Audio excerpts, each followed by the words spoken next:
Do, do, do, do, do, do, do, do. Ta-da! Hello, everybody. It's not up yet? It's on, not like that's Yeah, it is. Mayu is feeling tired today, so she is not going to be joining us. But live stream nonetheless. Today we will be discussing news that's been on the Bangkok Post. Give you guys some updates. First of all, there was apparently an earthquake today. I certainly didn't feel it. It seems like it mainly impacted. impact hotel guest. Really? Your hotel guest felt it? Did you feel it? I didn't, but I felt like back in the days when I stayed in the hotel and Huh. the earthquake in Myanmar. Yeah. Exactly same like situation today. Slowly moved like this. Yeah, no, there was a time when there was a big earthquake in Myanmar, the really big one, that literally like had everything made everything collapse over there in Myanmar, and pieces from ancient ruins were falling off. How long was that? Like 2 years ago, 3 years ago? I remember laying down on my bed and I felt dizzy. I thought my head was just spinning, like I had a hangover or something, and later realized that was an earthquake.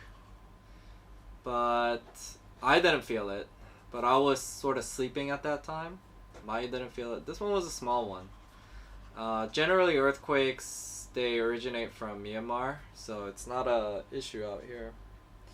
If it was, we'd be in a lot of trouble, because I hear Bangkok, the ground is somewhat unstable because the bed is like muddy or something. So if there was an earthquake, it would cause a lot of shake and damage maybe. So I think that's why, even though it's a relatively small earthquake way out there in Myanmar, some people can still feel it out here in the high rises. Yeah. Certainly something I hope that doesn't happen. So yes, I'm safe from that. It's all good. Ooh, Timothy. What? Timothy Targaryen. It looked like Targaryen to me. Alright. I haven't really followed up on the news too much. I mean, as far as we're concerned here in Bangkok, it's not an issue, but I hear it's only a magnitude 6. Actually, you guys know I'm from California, right? So I don't know. I just don't think earthquakes are that big of a deal. I'm one of those people that just experience tons of them, and I know most of the times it's not a big deal. So I didn't even bother following up and seeing if something happened, because it's something that happens all the time in California. It's like nothing really happens, but the building codes in some of these Asian countries are not as good. But I don't think it was a big one, at least compared to the last one. Did you follow up on any other news? 6 magnitude 6.3. Yeah, not that big. I mean, for it to be considered anything big, it has to be like 6.6, 6.7 for me, minimum. Now when it starts going over 7, then I know it's pretty serious. I'm sorry about it. I'm sort of nonchalant about earthquakes. I'm from California. It's like, it happens all the time. I love your channel. I've been a subscriber for about, wow, thank you. That's awesome. Yeah, that's exactly what I was thinking about. Like from Game of Thrones, Targaryen. The dragons. Man. That's awesome that you're starting your own business and creating a stable income. Yeah. It's fantastic.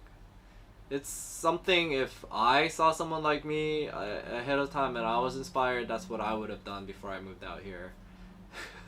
I didn't, and now I am going through the issues of trying to figure out how I can get a stable income to continue staying out here.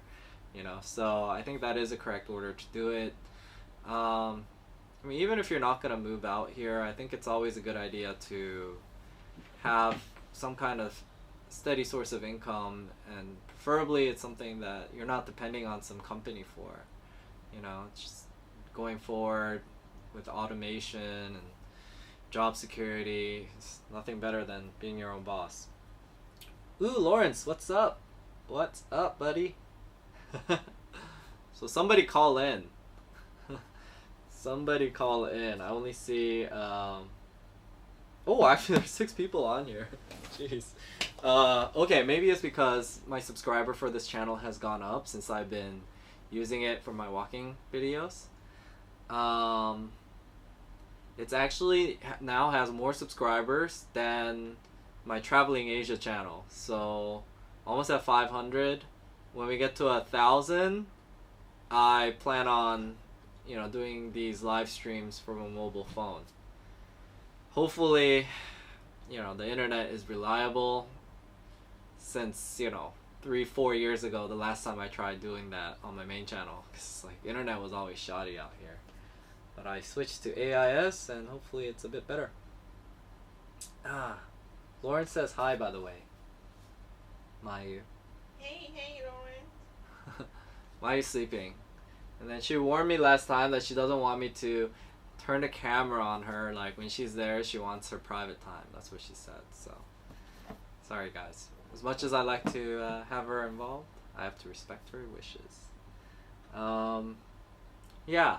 I also want to give a quick update as far as my situation, because I think there's some confusion. Because I had a couple people thinking, they're coming out here in December, January, and they wanted to meet up. But right now, my current situation, it's super unpredictable. I don't want to go into... You guys can check out my last video as far as why it is. I don't want to go into that. But the update is I still haven't heard anything from the person that I was planning on, doing something with next year. I mean, it just keeps getting delayed and delayed and delayed. I mean, trust me, I'm super frustrated about this, and although I love to sort of commit to a time frame and say, hey, yeah, if you come here to Bangkok at a certain time, you can meet me, etc. It's something I can't do, because I'm just... Yeah, I'm sort of on the edge too, and that's probably what's the main source of my stress, this uncertainty. But as of this point, it looks more and more like... I mean, the more I delay, the less chance I have to renew my work permit, so it's most likely December 12th, I'll be going to Korea.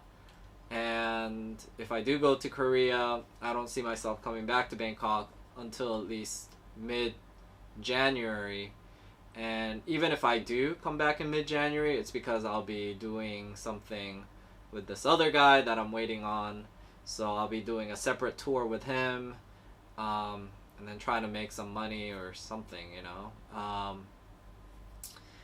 But yeah, as far as the tour in Thailand, it's not like I can be making money, but it's a way that I can, have someone fund my travels while I tag along and help them, shoot some videos for YouTube. So if that does happen, I'll let you guys know, but I can't give you guys any updates, anything certain, because it's all up in the air still, So I have absolutely no idea what's gonna happen.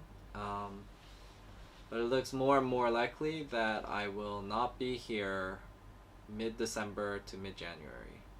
And if the tour of Thailand thing doesn't happen, most likely I'll be in Korea working on creating that photo experience tour that I talked to you guys about 2-3 months ago.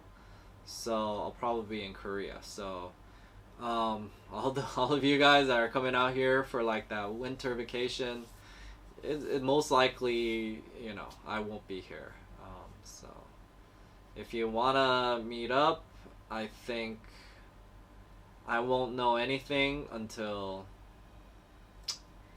I would say, January. Mid January, I'll have an idea. But who knows? I might still be like waiting to see what happens with this other guy. But honestly, it's not that much different. I mean, if you guys have talked to me, I don't really commit to anything because my life is relatively transient. I can only, if anything, sort of have foresight up to a month ahead, you know. But anything after, be like anything further than a month ahead, there's absolutely no way I can commit to anything. Because just, yeah, even if I'm teaching English out here, I don't know. I don't know what's gonna happen. Generally, I take a vacation or family member gets sick. So you guys see me, I'm always taking these trips, but all these trips are relatively not something I plan, so I'm not like your typical American that plans his 2 week vacation, ahead of time a year. It doesn't happen like that for me out here. It's just I'll be in here, and for the last 3-4 years I've been saying, hey, I was gonna go to Myanmar, I was gonna go Philippines. None of this happened because last minute things always happen. My grandfather gets sick, my sister decides to have a wedding, she cancels her trip, so I gotta go 2 times to Korea. Like, every year it's like this. So just sort of, yeah, there's no way I can commit. Ooh, Nick is on. She's a goddess. Why not? Why can't Mayu? Oh, why can't Mayu be shown when she's resting? I don't know. She likes her privacy. December 12th. That's soon. Yeah. Yeah, seriously, like, it's really soon, and I haven't heard from this guy. Like, what am I, like, I'm just sort of, waiting, and it's stressing me out because there's nothing like solid, It's just like 2 weeks ago I heard that I should have heard 2 weeks ago, and then it got delayed, and then it was supposed to be last Friday, and then he said by this Wednesday for sure. I contacted him and he's like, no, but it's gonna happen this week. But I've already stopped holding my breath. But at this point, even without that happening, it looks like most likely I'll be going to Korea, at least for a couple months, 3 months, 6 months, because I want to spend some time with my family while they're still there, because it's probably like my last opportunity, honestly.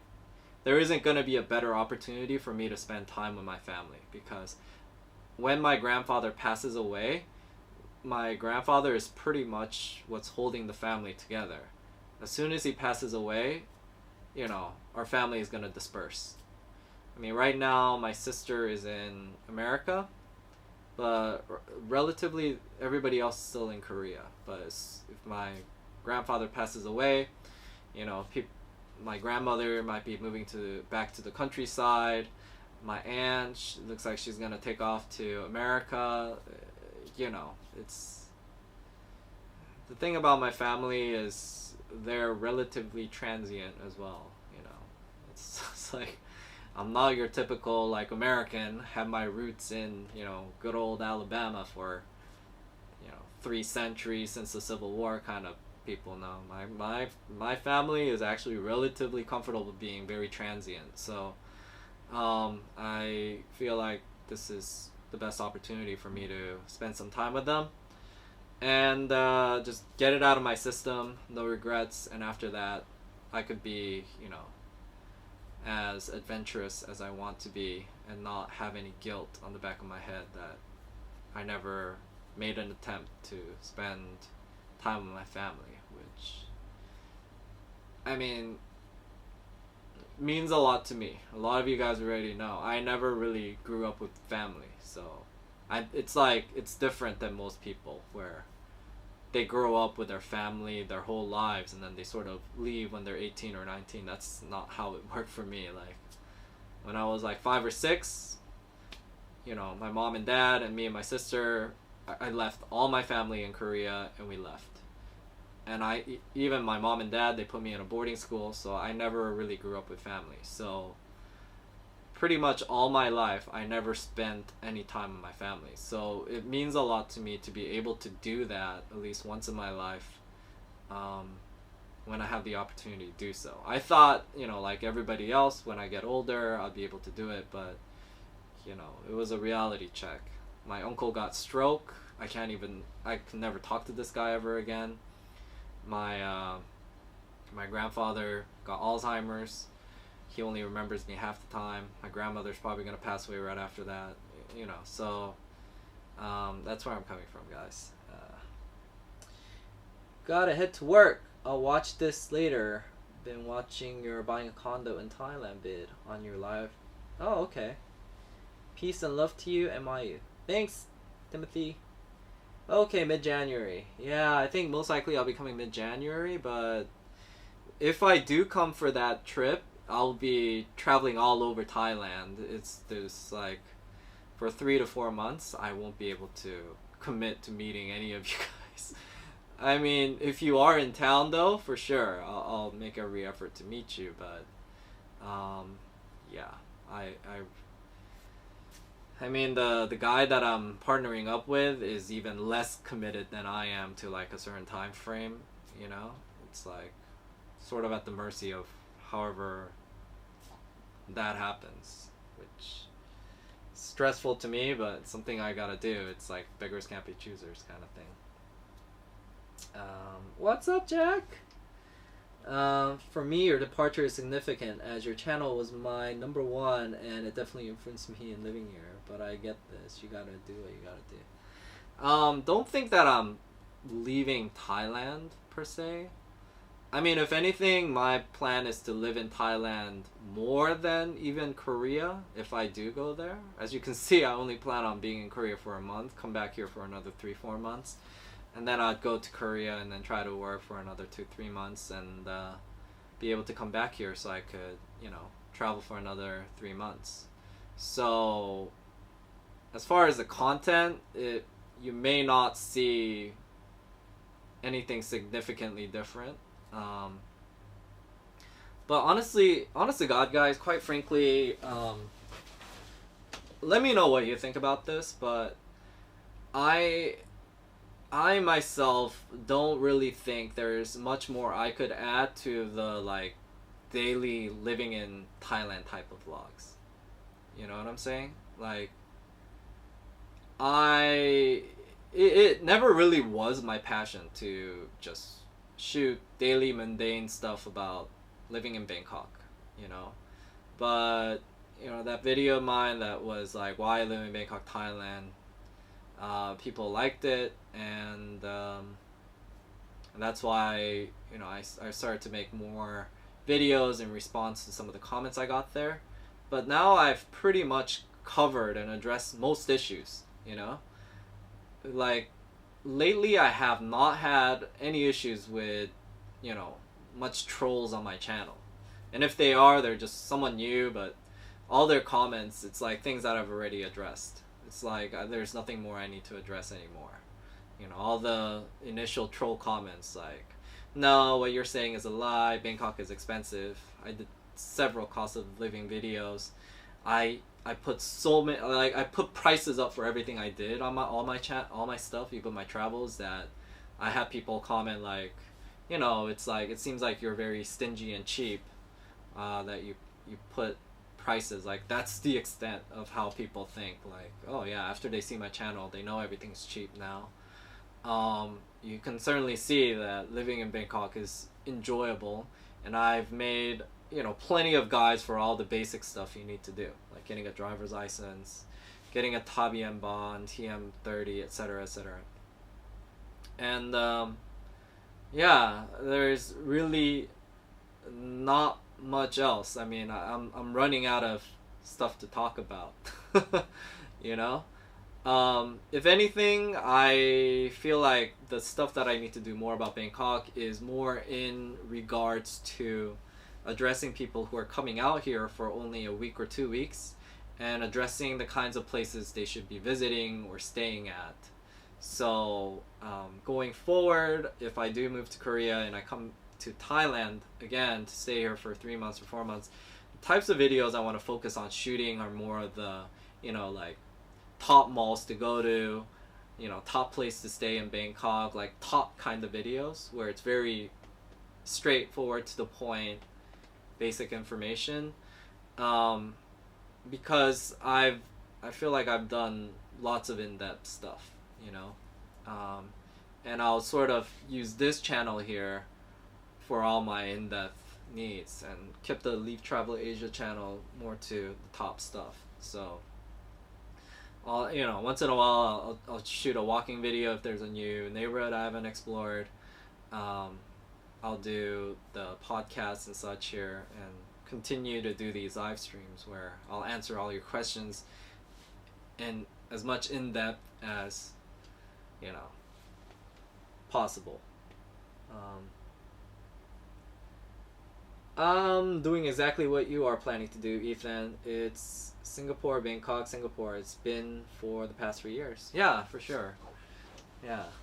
I was looking at photography tours in Bangkok and what they have to offer. Have you checked them out? And what do you think about what's available? I think photography tours are pretty good in Bangkok. I've seen the talent of photographers out here, like the local photographers. It's quite good, I think. Yeah. Strangely, I was like just seeing out of curiosity how much these guys charge out here in Bangkok as compared to Korea, and it seems like in Bangkok it's like even more expensive. But yeah, there's a lot of photographers in Bangkok, and a lot of the amateurs are relatively pretty good, I think. I was actually thinking I can't work here, but once I grow my photography tour in Korea, and I start expanding, I might partner up with a local person out here and come up with a tour that I approve of, like a specific route or something, and then refer you guys to them. Yeah. Honestly, it just comes down to the basic photo taking and photoshopping skills. It doesn't require as much. I mean, it's something that could be a much more automatable than like making a video per se, because videos involve transitions, movements, everything that you have to do with a photo. You have to do that plus more on video, and then when it comes to edits, it's super hard. But with photo tours, it's just pick out the spots that you want to take pictures at, take them around, take great photos for them, and then yeah. So I think you can't really go too wrong with it. Yeah, the photo tours are pretty good.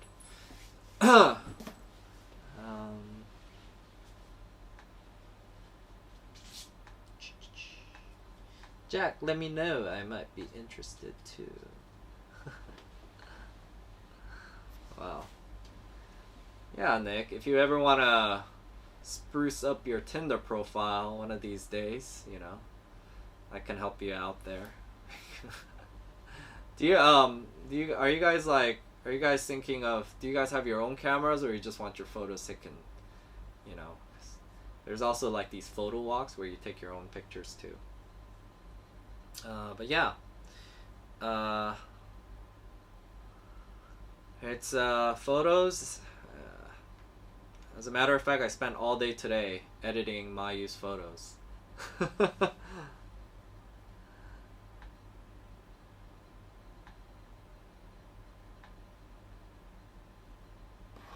How difficult is it to introduce basic and functional English learning software for corporate?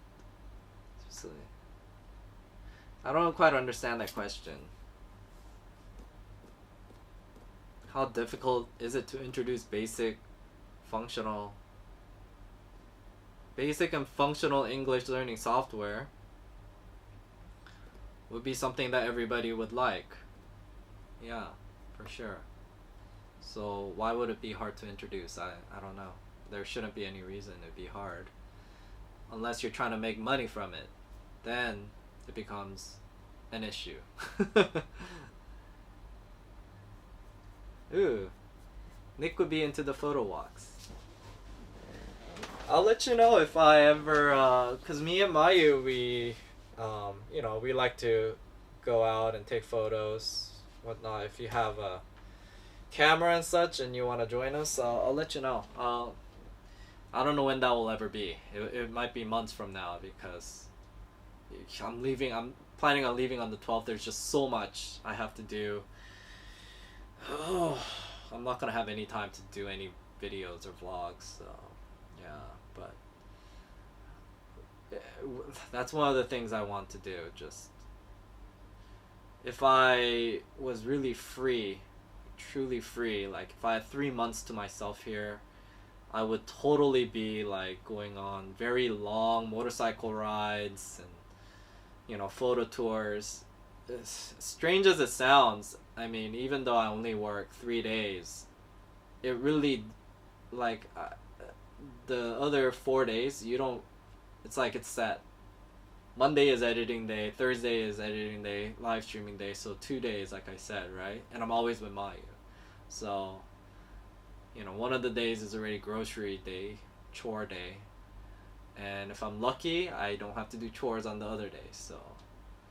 But we're probably exhausted by that time because I've just worked 3 days, I'm editing, and then I don't want to do anything kind of thing. It requires a lot of motivation, so. Honestly, I think if I did decide to do this, I mean, one of the reasons I want to do this and move on and go to Korea, try to make money and go back and forth between Korea and Thailand is so that the time I am in Thailand, I'm enjoying it more than just it sort of being a grind,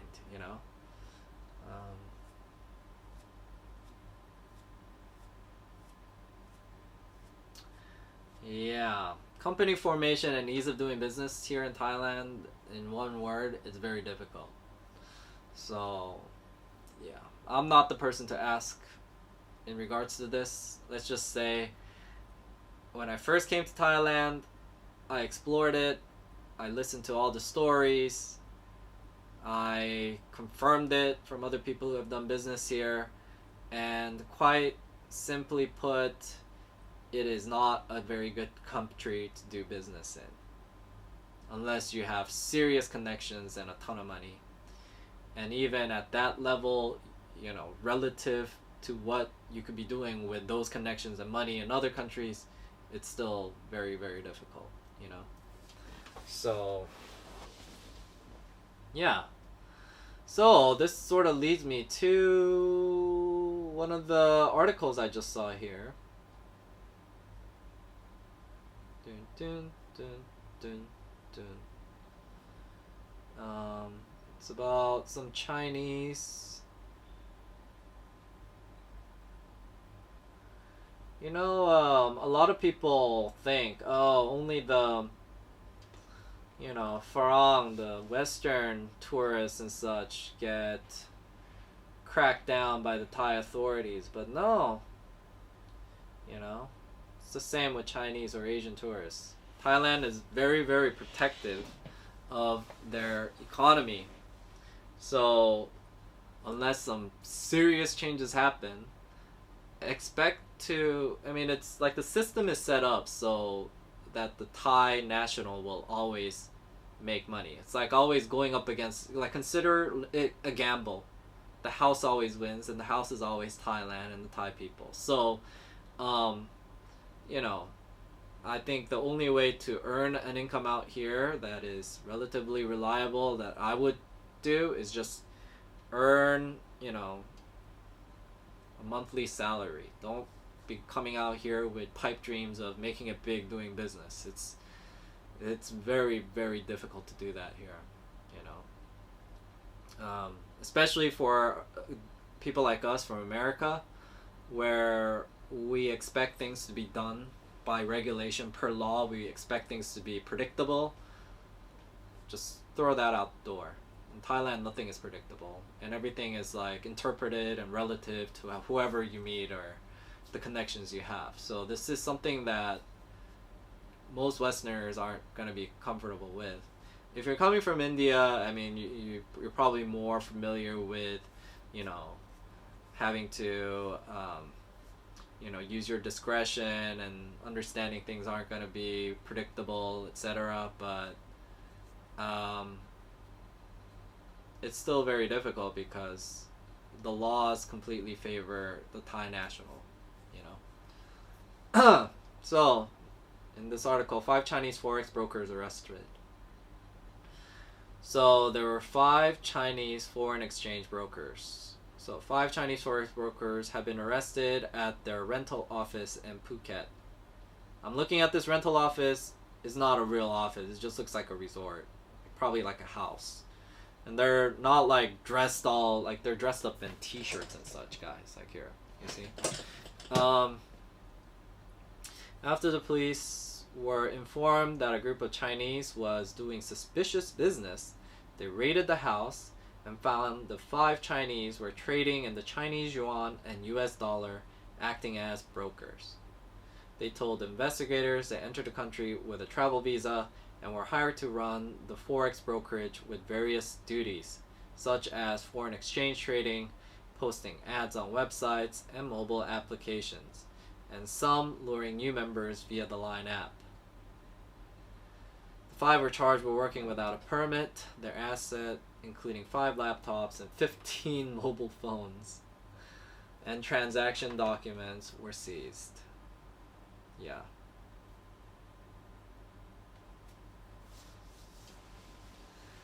Yeah, guys. It's serious stuff. Don't be out here working without a work permit. It's just, there's no ifs and or buts about it. You're gonna go to jail. I don't know how to make that any clearer to you. Same thing with just don't come out here and start vaping or something. That's illegal. You're gonna go to jail, you know? Like, you'll hear, yeah, most of the times, you've heard of people bribing people and such, and you'll be fine. Don't trust in any of that, because, the expectation you should have whenever you break a law here is basically you are going to go to jail. Because that is a scenario that is quite a real possibility. Even if there's like a 70-80% chance it's not going to happen, you're 20-30% chance is not something you should be messing with, because here in Thailand it's like you don't want to go to jail, trust me. Don't break any laws, which basically means don't do business out here, because most likely if you do business out here, like doing business in any country or anywhere, you have to sort of tread the gray area to make a profit. So unless you're doing business to lose money, Thailand is not a comfortable place to do business. You'll always be afraid you're gonna go to jail for this or that. Most of the people that I've heard that do business have some kind of shady element to it. Even big companies out here, I've heard of like a Korean company. They own like 3-4 cafes, run travel agencies. Everything seems legit. They have tons of employees. They got visa, blah, blah, blah. But at the end of it all, like, I found out, the way they're operating it is because they're Koreans, they need to have like Thai partner ownership of like 50% or something. Who is this 50% owner? It was like one of their first employees or something. And then she decided to quit, so they just pay her off like 20,000 baht or something for her to come down to Bangkok once a year to sign off that she's still part of the business. Like, it's like, really? Yeah, but that's even big companies like that own tons of cafes and do travel agencies and stuff. That's how they get by. So I guess everything is legal. It's nothing that they're doing is technically not illegal, but it's like you can imagine, I mean, as an American, for me, it's like I want to make sure everything is controlled, and it's like if you have this sort of unpredictable like part of your company, and you have so much capital and money invested in it, and it all hinges on some girl coming down, you know, and renewing this business permit every year. It's like, yeah, I don't know. I mean, it seems like you're Indian. I'm not sure if you're from the States, but if you're coming from India, maybe you're used to this, you're relatively comfortable with this kind of setup, but if you ask me, as a foreigner, Westerner, this is not like something that's acceptable to me. You know, I would never do business in that kind of scenario. Um,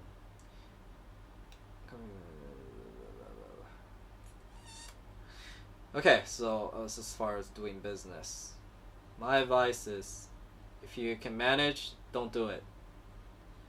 The more you find out, the more you'll realize there's just so much, yeah, crap you have to deal with out here. Give you an example of the double standard. I see Thais vaping regularly in bars. A Farang will be paying tea money to vape. Yeah.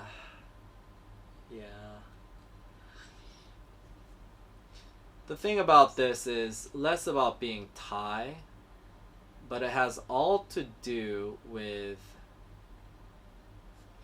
if the police officer can, you know, sees that they can get money from you. And foreigners are the most easily targetable. Yeah? If you're Thai, you can threaten them to put them in jail or whatever, but they just don't have the money, they won't pay. And if they're higher up, then they don't want to mess with them because maybe they're well connected, you know? But I have to say it's not relatively a double standard. I've seen Thais like who look like sort of middle class Thais that don't have any connections where the police, you know, can still mess with them, and it looks like they can pay whatever fine, then yeah, they'll be hitting them up. Even Thais, you know? Whatever the case, just don't do anything illegal. Because at the end of the day, this is true with any country, and it's not a double standard, it's just pretty much this is how countries operate. You are held to sort of a higher standard as a foreigner, as an immigrant. Because it comes down to it. Thailand isn't yours. You're just a guest here. It's a privilege for you to be here. So when you come out to any other country that's not your country, you have to come out with that mindset, you know? You shouldn't expect to be treated like a local in any country. Because if you look at it, even in your own country, you don't treat foreigners the same way as you would a local. And why would you? You know? It's just common sense. But, yeah. I think, however, having said that, being an American, I would say that America is probably just unique in the sense that it seems like America, out of any other country that I've visited, particularly treats foreigners well. And sometimes even has like looser conditions for them, you know? I don't want to get into politics, but if you have traveled outside of America, there's not a single person that probably wouldn't agree that foreigners in America are treated relatively well compared to not just Thailand, but any other country in the world. You know, a foreigner is treated as a foreigner, like as a guest, and as someone that should be thankful to have the privilege of being a guest there, you know?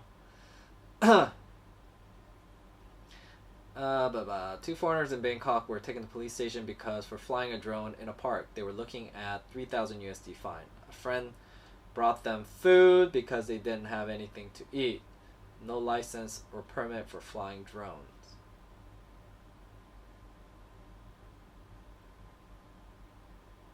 Oh yeah. You know, like for me, I don't feel any sympathy for these two guys.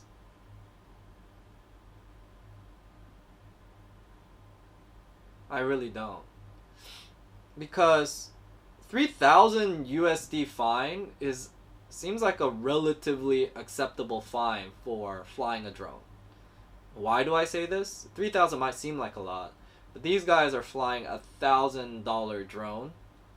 Um, and the possible damages they can cause with that, and being that it is a specific law, it's not like Thailand is very unique in this aspect. If it was, like, it was the only country that was fining people for flying drones, I would say otherwise. But as a foreigner, especially someone from America or anywhere else, it's even more heavily regulated how you fly drones. Like,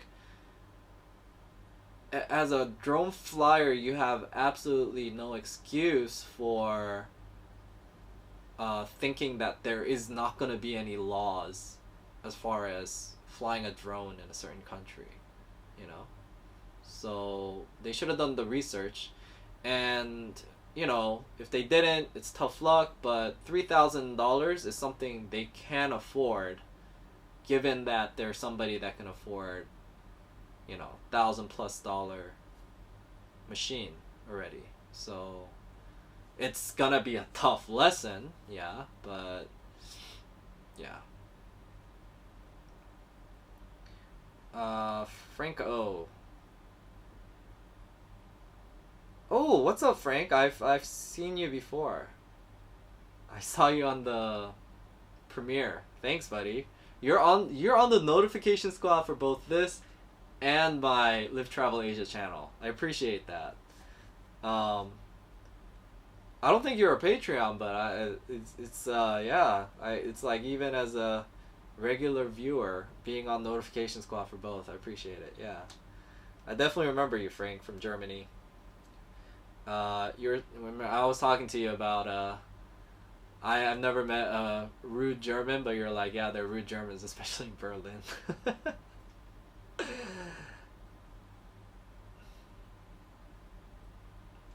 Yeah, I just commented the first thing. I didn't feel the earthquake. Yeah. There was like a even bigger earthquake like 2, 3, 4 years ago from Myanmar, where it was like all over the news because a ton of people were dying.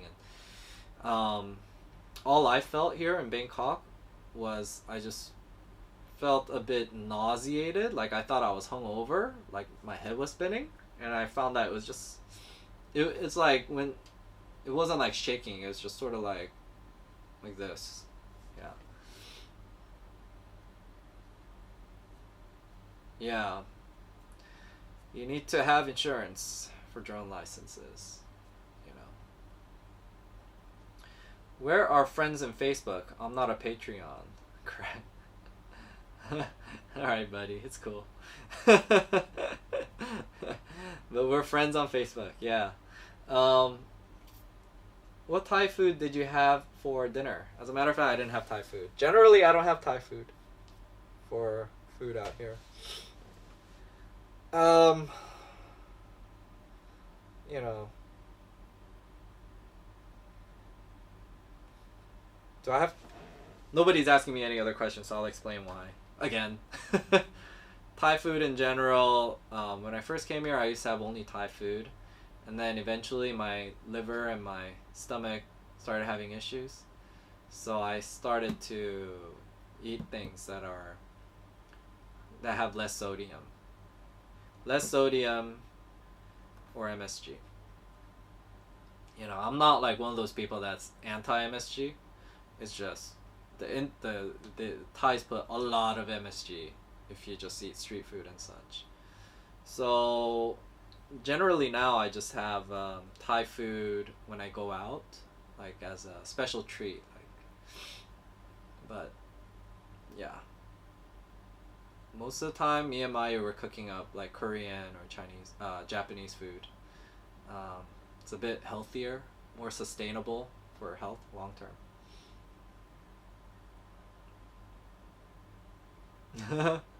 Thai street food is the best. I don't know. I'm one of those people that don't discriminate. You know. Depends on what street food. There's some Thai street food though that's fantastic. I put it up against any street food in the world, but there's great street food in a lot of other Asian countries too. I was in Jakarta 2 years ago when an earthquake happened. It's a strange feel when you're in 17th floor and all starts to move inside the apartment. Yeah.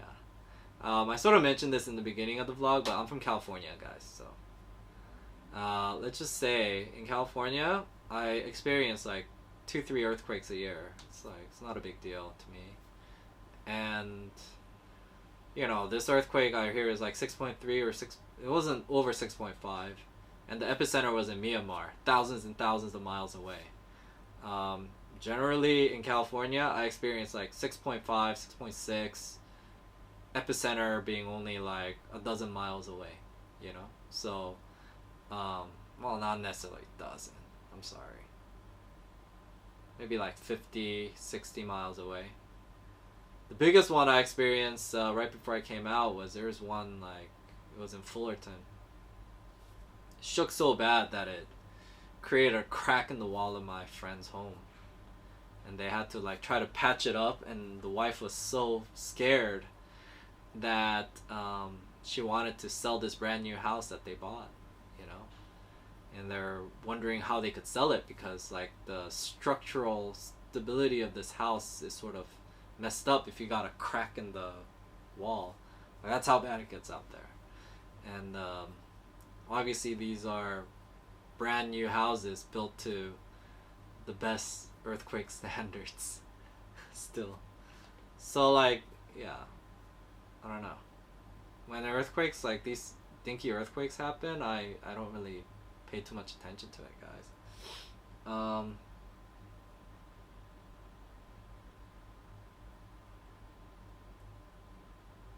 Yeah, that's exactly. Uh, Eating street food, honestly, it's gonna get old after about 6, 7, 8 months. You know. I'm sorry to say this, but the street foods get relatively repetitive out here if you're just eating street food. Like, well, there's different grades of street food. I don't really like to think just street cart foods are only considered street food, because if you just do street cart food out here, you'll see that most of it is like these noodles, like these boat noodle type of things. They have different types of noodles you can put in there, but it all just relatively tastes the same. It's just like Italian food. Like, you got fusilli, you got spaghetti, blah blah blah, but they're all the same. You can. Out here you have egg-based noodles as well too, though, but I really don't like egg-based noodles. It smells nasty to me. So I usually go for rice-based noodles. Yeah, usually eat that, or you have like, chicken skewers or beef pork skewers. No, not in a cart. You wouldn't get somtam. I highly don't recommend you do that. Like around here, yeah, pad thai. You'll see pad thai. Even the desserts, they all relative. Like, there's not much of a variety. So then you will start exploring and finding actually pretty legit Thai restaurants. But eventually you'll understand that Thai cuisine is ultimately a mixture of Indian and Chinese cuisine. Thai cuisine you're aware of is actually Bangkok cuisine. It's not, you have Isan cuisine, but aside from somtam and, a couple other dishes, what you think of when you think of Thai food is Bangkok cuisine, which is recent. it's a fusion food of Chinese people meeting Indian people out here and making street food with whatever ingredients they have. So it's relatively new, so there isn't as much variety, and you realize that most of the people here in Bangkok are Chinese. They say they're Thai, but like genetically they're 100% Chinese, like half of them. And they have Chinese traditions, they go to Chinese temples, and they eat Chinese food. So then you start trying Thai Chinese food, and then you realize, God, this tastes really amazing and delicious, So then you start eating a lot of Chinese food out here. And I think Chinese food in Bangkok is some of the most underrated Chinese food. It is fantastic, guys. Yeah. I mean, quite frankly, I don't know what these street food. I should watch these street food vloggers more. But generally, when I see them covering Thailand, it's like the same stuff over and over again that they're eating. But once in a while, it's like a really big lobster instead of a small one, so it's like better for thumbnails. But taste wise, it's all there and there. So you got to start venturing out to Chinese food. And then once you start eating Chinese food here, then you're like thinking, well, why am I limiting myself to only Thai traditional or Chinese foods and thinking that this is only authentic cuisine out here? And then you realize Bangkok is actually an international city. There is no Thai food. Thais accept every international food as their own. They put their own spin to it. And then you just sort of eat everything with no limitation, So, yes. As a matter of fact, I just finished editing and uploading most of the Thais now. Like one of my viewers, Max Living, he was telling me that he's a Thai, right?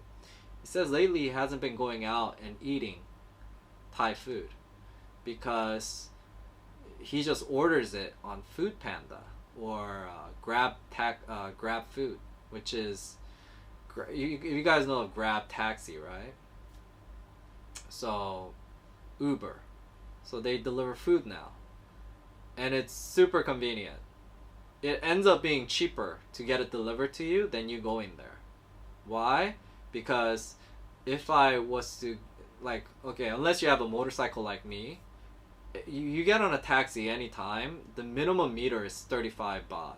So you're gonna go somewhere, it's gonna most likely, even if it's close, it's gonna be at least 50 baht, and then coming back is 100 baht. That's already the price of the meal, which is 100 baht. But even if you pay for delivery, it's only like 10-15 baht. And they deliver it for you. So to Thais who aren't like held to the constraints of thinking it's only authentic if I'm eating it on a street, to them Thai food is food. They just judge it purely on the taste of the food. To them it's like, this is a godsend. Yeah, why not? I save time, I save effort, the food is still there, and they deliver it super fast. So he's like, yeah, you really need to try Grab Food. But for me, I'm actually old school. I like to, always try new restaurants, and when I pick a restaurant, I have to sort of look at the restaurant and get this vibe. Like, do I see locals eating there? Does it seem like relatively sanitary? I do a lot of, I have an instinct for these things, and usually I have to see it. That's the thing. If I start looking at an app with just pictures and such, you never know what you're gonna get. So that's why I'm relatively uncomfortable, and I haven't done this. But the other day, me and we're so tired, and we're so lazy, but hungry, that we decided to give it a go. What I have to say, fantastic experience, even though you can't really judge it for yourself with your own instinct, it does have a rating system, so you're not completely in the dark. It's foods that at least other people, said are relatively good, so we had it. It was delicious, super cheap, saves us money and time. So yeah, lately everyone's ordering Grab Food, Grab Taxi, Grab Food Panda, and there's a ton of promotions all the time. So it ends up being cheaper than when you actually go walk in, because they usually you can just pick and choose from the 50% off or buy one get one free kind of options. So we ended up saving a lot of money.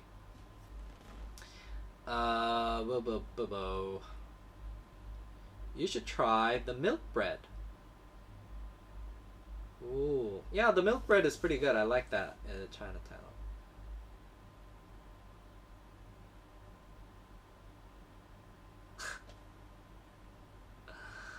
Yeah, Chinatown street food. Actually, the street food in Chinatown is still probably higher quality than the really shady areas, but um, honest to God, it doesn't look as like exotic.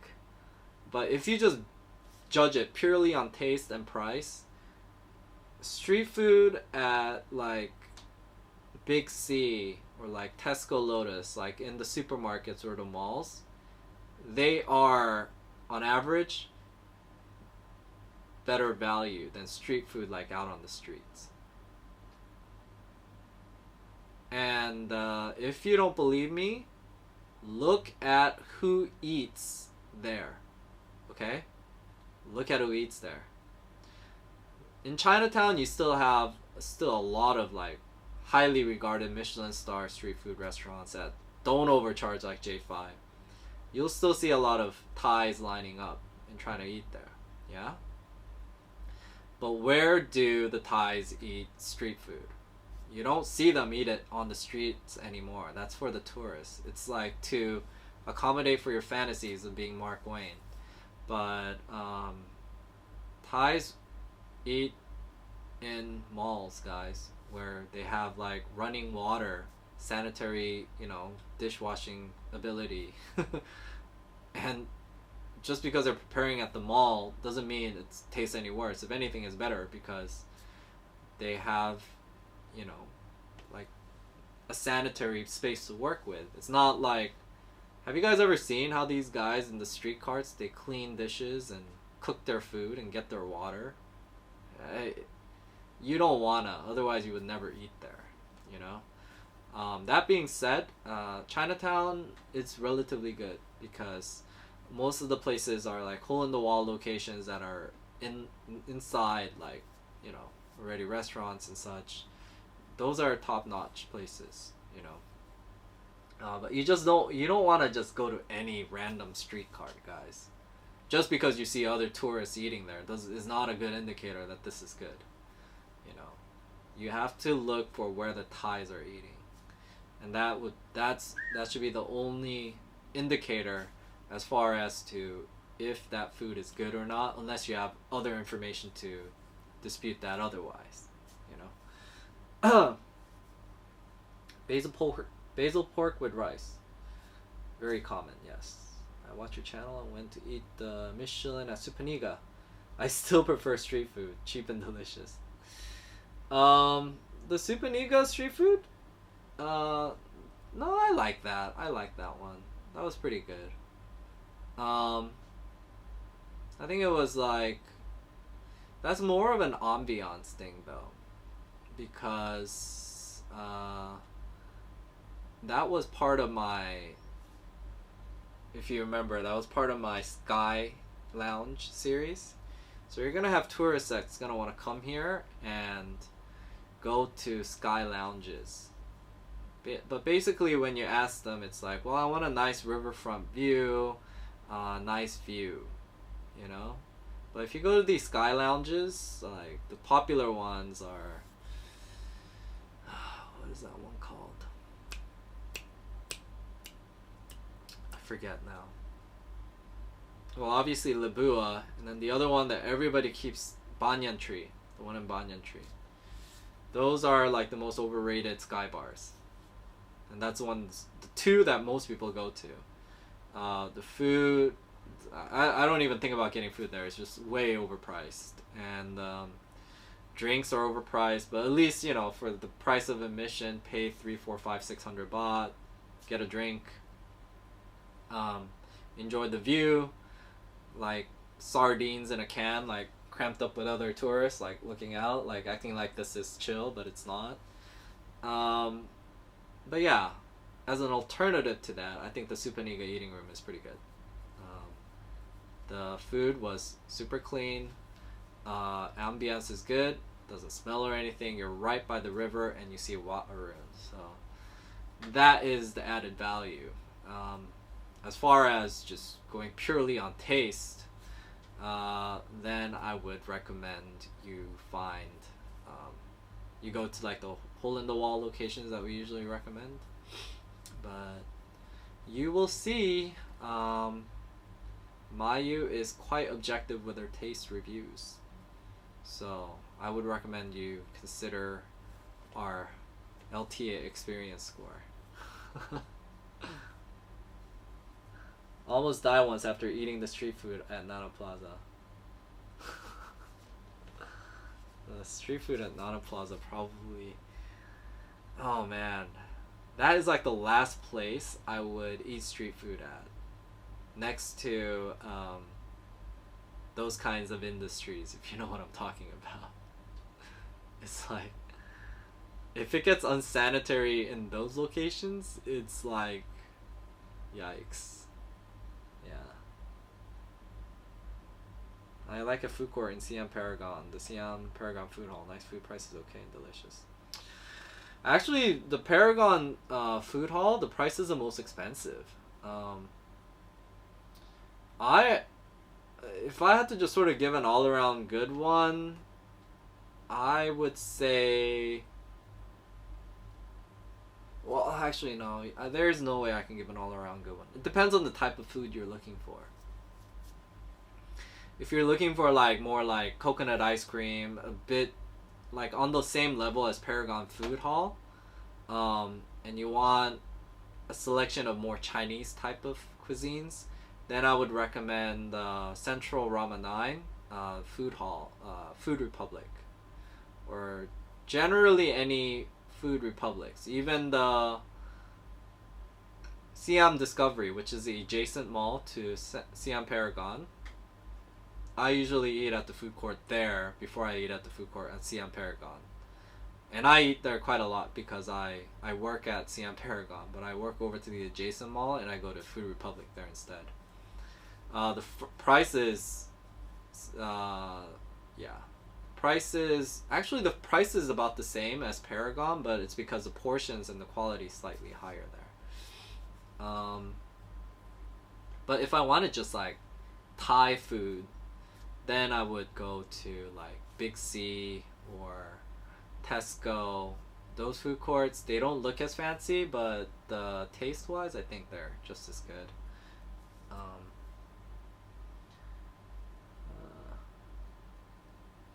Platinum Mall. You know, I haven't eaten at Platinum Mall for a while, so I can't say. But I will say that Platinum area has the best Indian food, if you're into Indian food. And you'll see in the video that the place we ordered, it was like 100 baht set. It had like 5 different curries, 3 chapatis, I forgot what else it included. Like it had a ton of rice. It was like this big lunch box. And at first we're like, how is 3 chapatis, 5 like different kinds of curries, all this, and salad? Only 100 baht. This must be a typo, and we ordered it anyways. The best find ever. We'll probably eat it every week now on Grab Food. But then later on, I looked up this restaurant, where it is, and then the reviews on Google Maps. It's like actually a very popular place. Tons of people love it. Seems like, based on the pictures, it's like mostly Indians, like real Indians that go there. And like 5-star, lots of reviews, very popular spot in Platinum, you know. So yeah, Platinum is great for Indian food.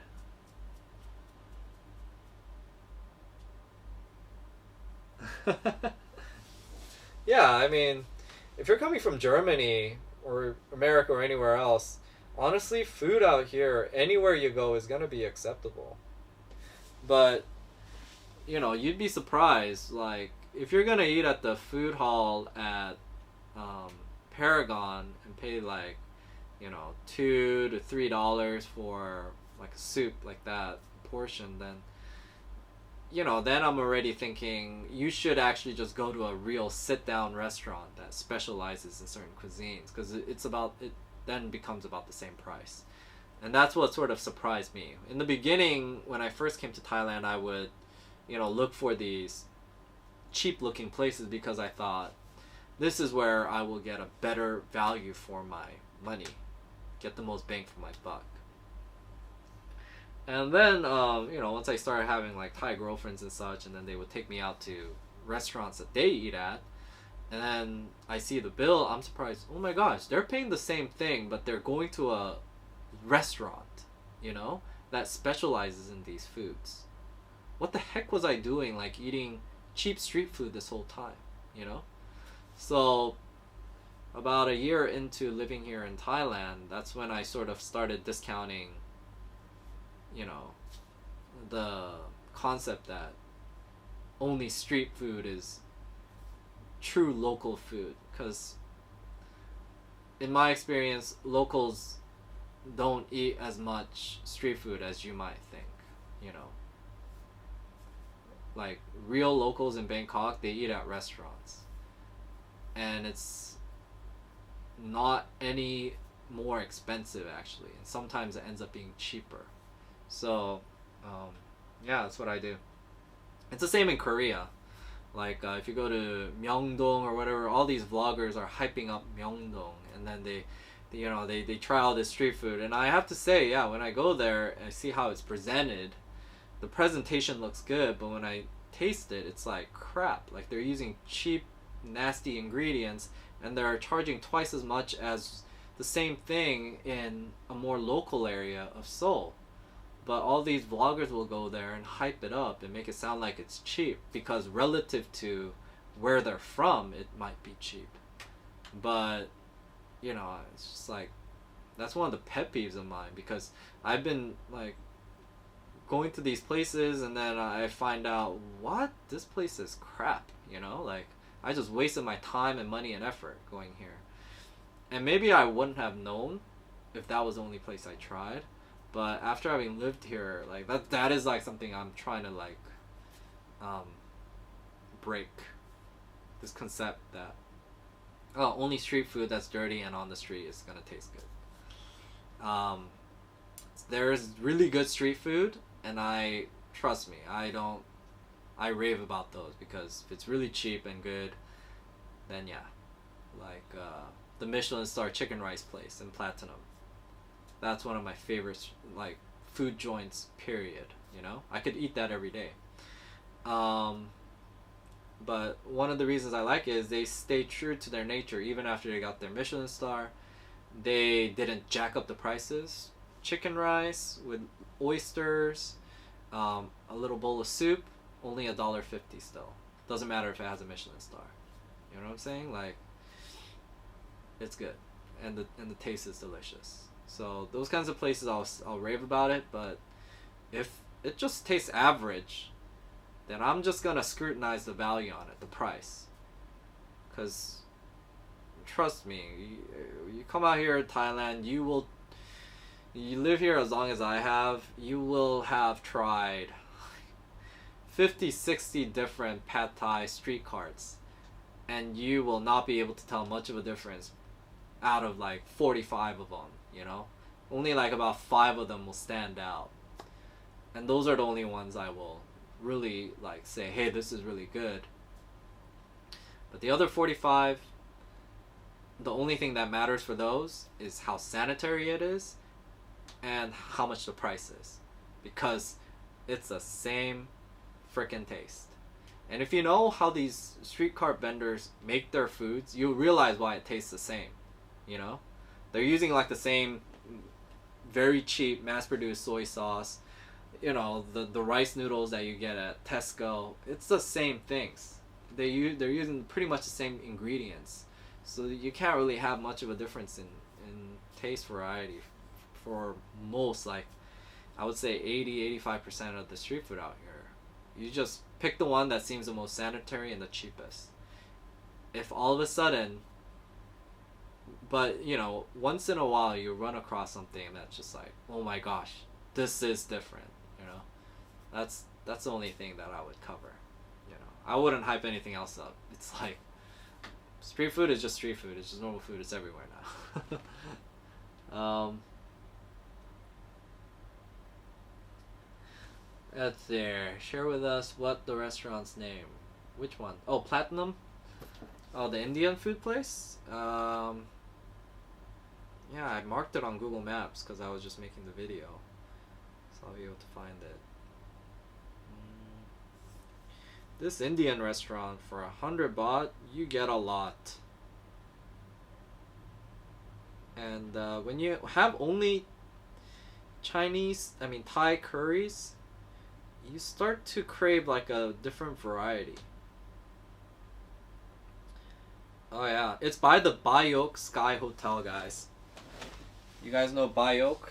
It's a big tower. It's called Anmole Fudge. It is exposing. Wait, it's too close. Anmole Indian food. 4.468 reviews. Legit. You see this right here? This is what you get. But they deliver it for you. All that, 100 baht. $3. Huge. Me and Maya couldn't finish it.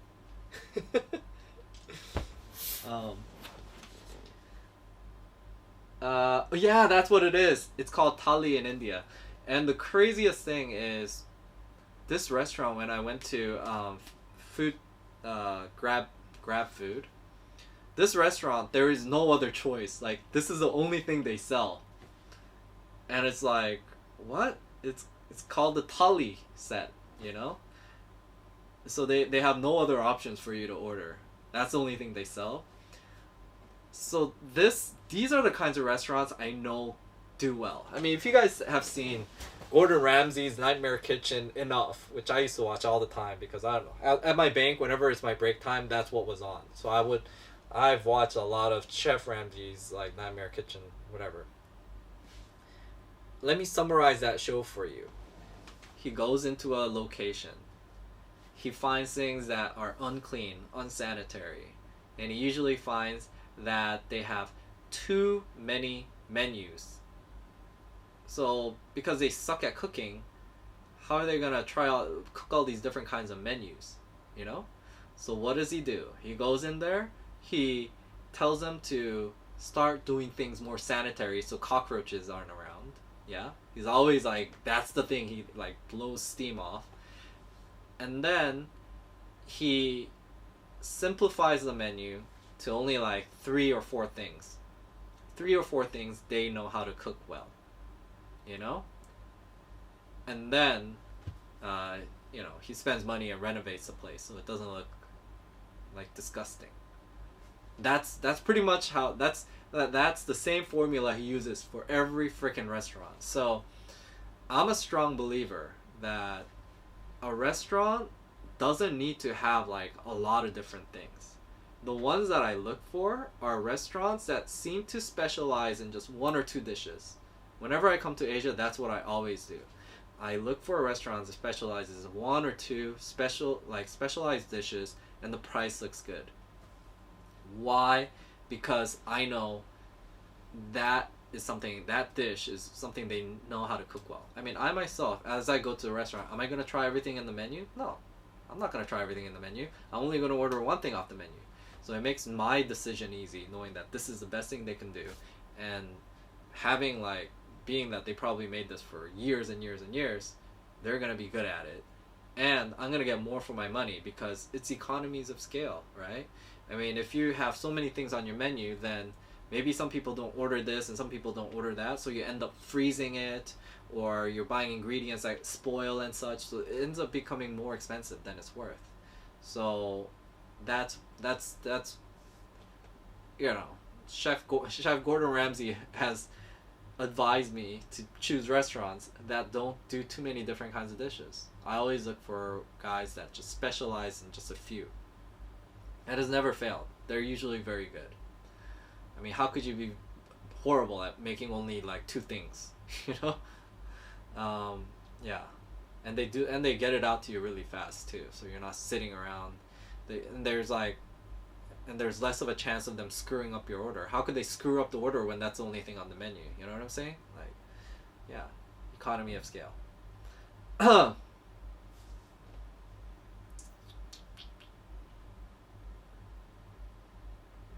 Lawrence, a local Thai brought you to that Indian restaurant? Oh, Food Republic is owned by a Singapore owner. Oh, not surprised. 5 to 6 vegetables and pickles, sweet and mix of roti and rice. Yeah, man. If I lived in India, I'd be eating thali every. I don't know. If I eat it every day, I'd probably get sick of it. But at least a few times a week minimum.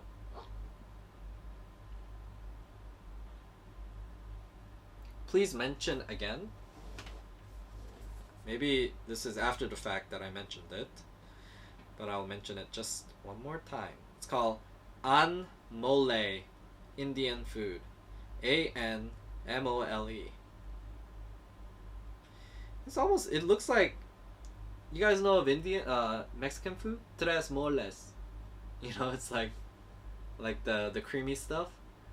And then usually it's like 3 different kinds of moles. And then you dip burrito and crap in it. Like, I forgot. Tortillas and maybe mole comes from Indian anmole. I don't know. Maybe anmole has nothing to do with the name of the food. It's somebody's name or something. It just happens to be a coincidence.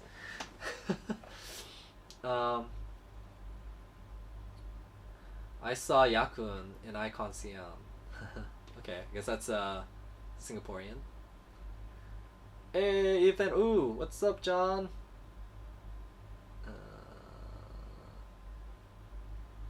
Every day in different areas for food, from small family-owned restaurants to higher-priced resorts. For me, the family restaurant wins. Yeah, for sure. In Korea, that's what we look for sure.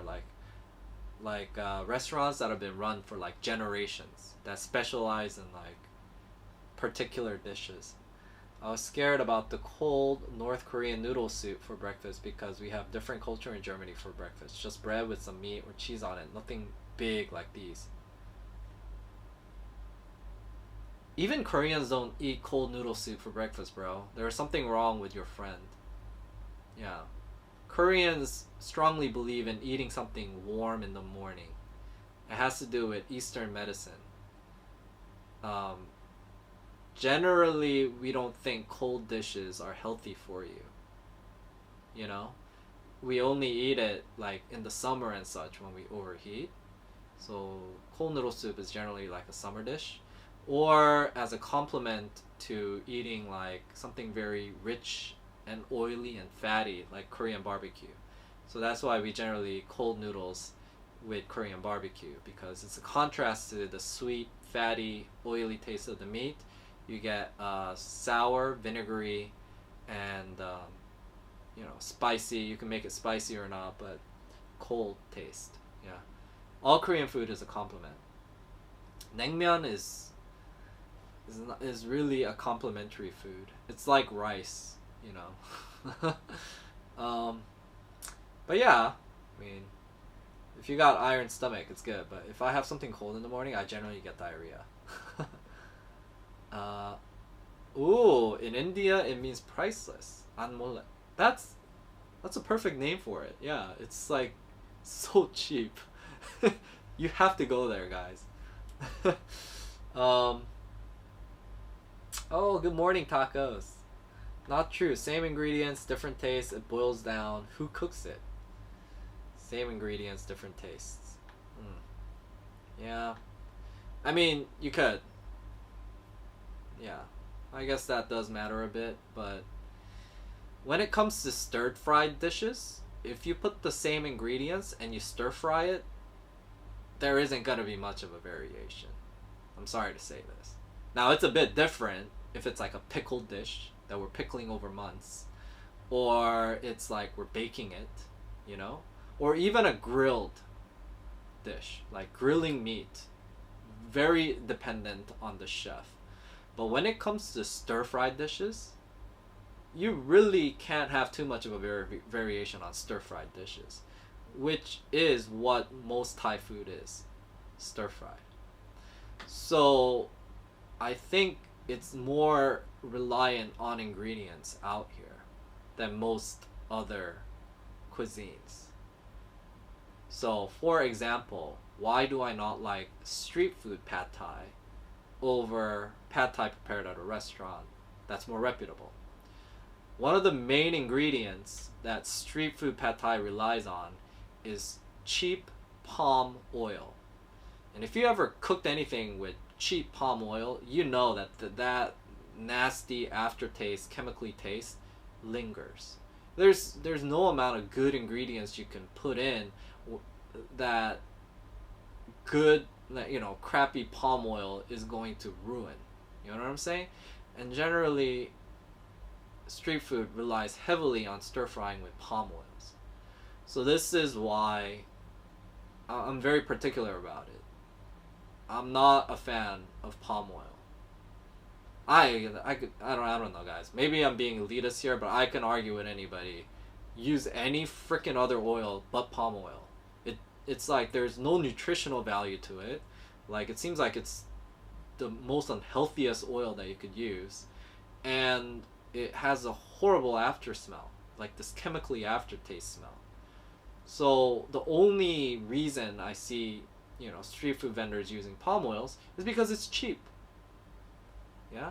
So I'm sorry, there isn't much you can do about that.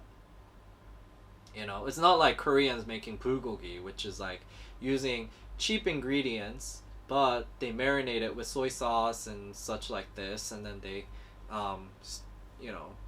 sort of stir fry it in a pan instead of on a grill so that it stays juicy, and then you compensate for the fact that you're not using good ingredients. It's not like that. It's like here, it's like everything is stir fried. The dish is designed to be stir fried, so you can't really make it taste that much more better aside from the ingredients you use. Does that make sense?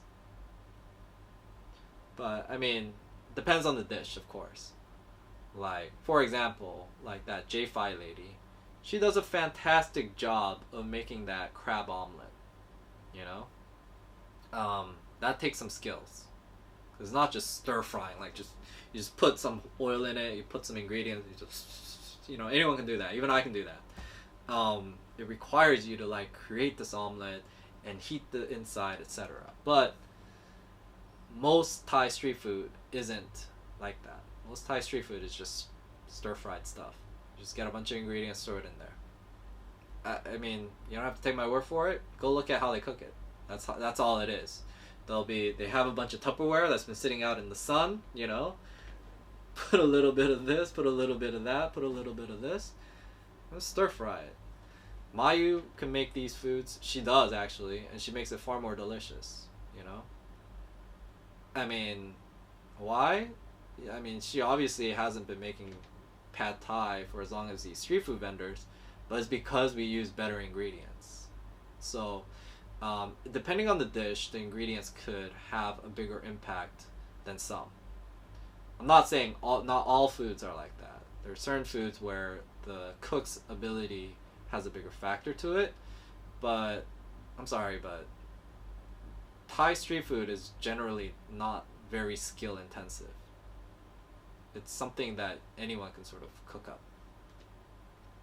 And that's probably why you got a lot of Thai street food vendors out here. It's like a low skill labor job that you can make money with. Mole is bomb, for sure.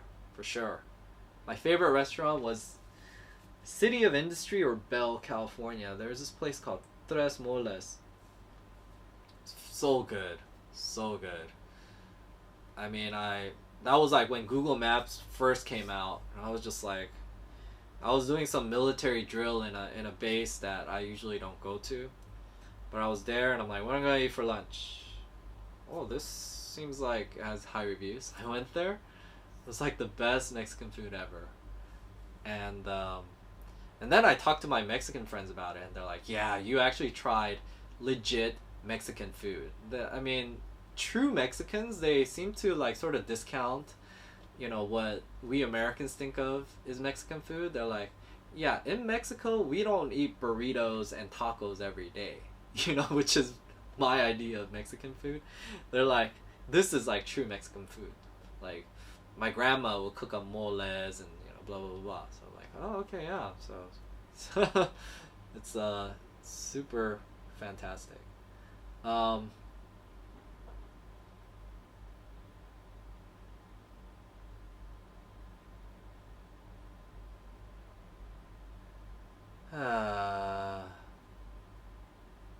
Frank is like, maybe he wants to troll me? Yeah, I don't know. Maybe he wanted you to have diarrhea. I don't know, but some people have better stomachs. Like when I was younger, I could eat like really cold foods in the morning. That's what I mean. I prefer to eat cold foods in the morning. I like to have like that cereal with, cold milk. It's just sort of refreshing after you get up. Your mouth is very warm and dry, so I like that. But then now that I'm older, like when I hit my mid 30s, now when I have something very cold in the morning, I have diarrhea. And now it makes sense what all these Asian people, like all the Korean people at least, are saying, which is like, you know, eat warm foods in the morning. It's one of those things your mother always tells you to do, but you're like, why the hell should I not eat cold foods? It's like, you know, because when you're young, you can literally eat anything. So it's irrelevant to you, but when you get older, you realize why they say that. Boing.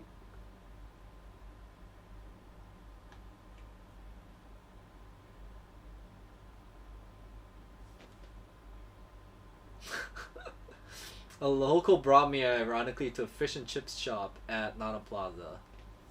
Oh. You know what? I imagine a fish and chips place. If I was to think that a particular dish would be the best in Nana Plaza, would be fish and chips, though. Like, seriously, Because that's where all the foreigners hang out. And Nana isn't like a place where affluent foreigners go. You know what I'm saying? So I would imagine that might be the best fish and chips place. I wouldn't be going out there to search for the best Thai street food or even the best Chinese food. But if I had a craving for fish and chips, that's where I would be, for sure. Yeah. I'm actually curious about it. I want to try this fish and chips place. Yeah. Sounds fantastic. You gotta take me there, Lawrence. Try Sarvana Ban, South India. Oh, I will. I'm always looking for Indian food out here because I love Indian food. Only problem with Indian food out in Thailand is they overcharge. I don't know why. It's just so expensive out here. I can't justify paying 200 baht for a curry when Thai curries are only 60 baht. You know what I'm saying? You get it? Like, yeah, it is Indian food and I'm craving it, but it's just like my fiscal responsibility does not allow me to purchase a 200 baht curry when I can get Thai curry for 60 baht. I mean, you could argue that Indian curry tastes better, which maybe it is, yeah? I mean, I'm craving it, that's why I want it. But it just isn't 200 baht better, you know what I'm saying? Like, so I was like, it can't be that expensive. I was thinking maybe the Indian curries have better ingredients or something. But this Anmole place that gives you all of that for 100 baht proved my suspicion. Indian food isn't any more expensive to make out here. It's just that these Indian restaurant owners are charging you significantly more. So I am less likely to ever like go to a Indian restaurant that overcharges When I like start seeing curries for 200 baht, that's like the first thing I always look at in the menu.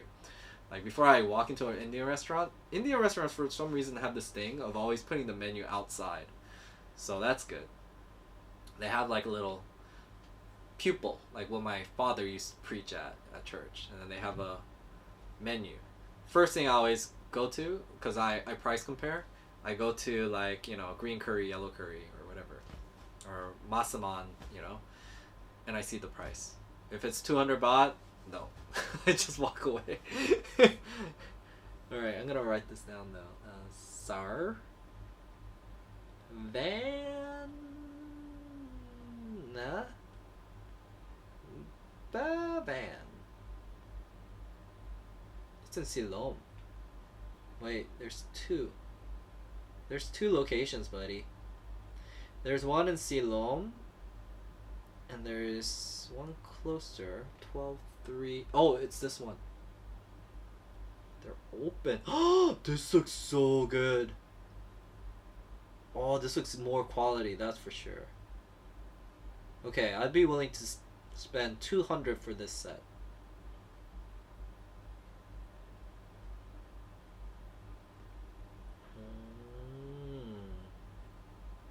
I wonder how much it is. Oh, they have a menu section. Wow, look at this. What? They don't have the price though.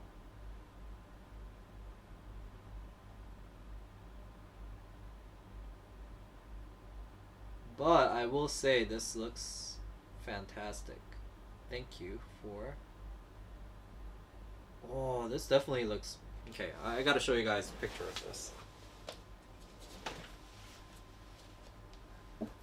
I'm willing to spend twice as much as Amole for this. This definitely looks like better ingredients. It looks like they got some yogurt thing going on there. Is that an avocado? What is that? Oh, that's like a dessert. They got some other pickles. This looks legit. I'm willing to spend up to 200 for that.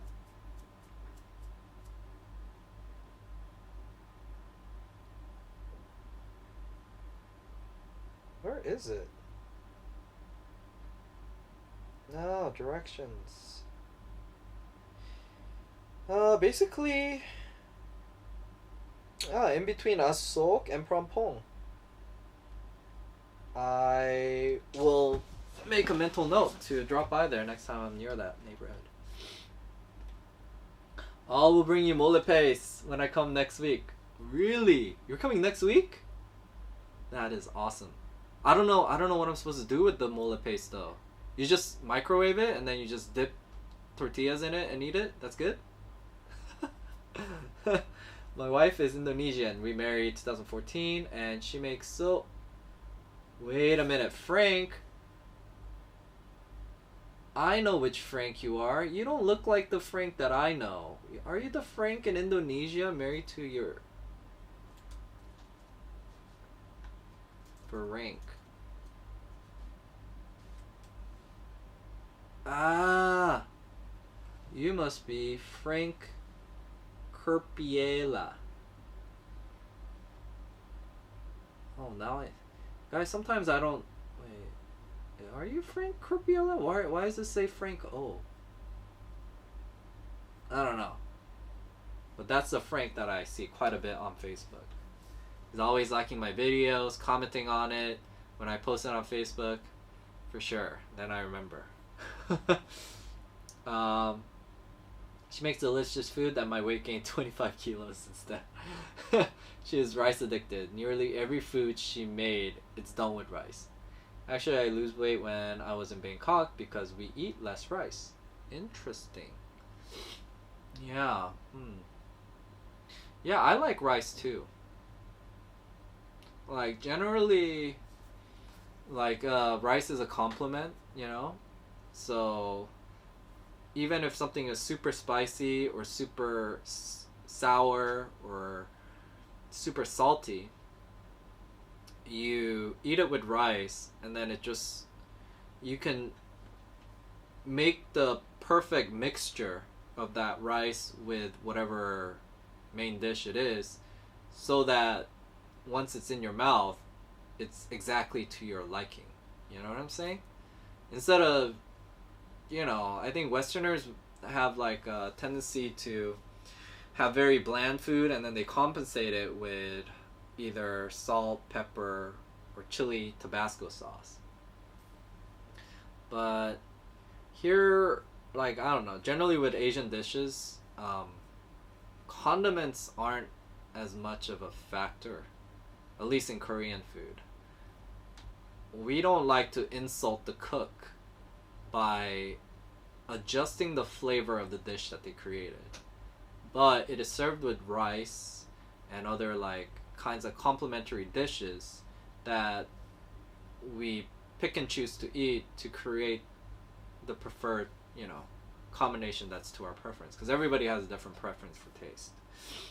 I mean, that's probably why I think I like Korean food. Because Korean food has a lot of variety. If you ever eat Korean food, you know what I'm talking about. It's like, when I eat like any other food, and this includes Thai food, it's very boring to me, you know? You just usually buy like how do you just eat this one dish? It could be the most delicious dish, but it cannot be as good as having 7, 8, 9 different dishes and you picking through them. You know what I'm saying? It's like the difference of, I don't know, I guess if you're the kind of guy that like when you order ice cream, you just like vanilla ice cream and you get 3 scoops of vanilla ice cream and that's what you like because you know you like it, yeah, then maybe that works for you. But for me, there is never once in my life I order 3 scoops of vanilla ice cream. I always have to mix it up. That's just me. You know? And I guess that's Korean cuisine for you. So, even when I eat Mexican food, like with a burrito or, Thai food or whatever, Japanese food, I even got Maya to start doing this. I eat it with kimchi, At least that's one additional dish that I don't have to get too bored with just one particular flavor, This could be a combination of many different tastes, like sweet, sour, salty, all of that together. But, I can switch between that and just purely spicy and salty, or purely like chewy and base, and purely like warm soup, soft and like, you know what I'm saying? Like, I need a different combination. So I think that's why I like Korean food. I don't like and that's why if people ask me what is my favorite food, it's hard for me to say because I don't judge food based on just one dish alone. If I actually base just one dish alone, I don't think Korean food would be my favorite food. Like, I don't think Korean food is particularly good if you just judge it based on it as a single dish. Ah, that's interesting, yeah. I would much rather have a burger over just eating one kind of Korean soup, no matter how good it is. You know what I'm saying? Korean food is good for me because you're always eating a combination of it. And that's why like Koreans have the saying, if you're gonna judge a restaurant, you judge it not based on the main dish, but their side dishes. So, yeah. It's a funny concept, but you go to, yeah, it's true. Like, we Koreans, we choose, like, certain restaurants mostly based on their side dishes,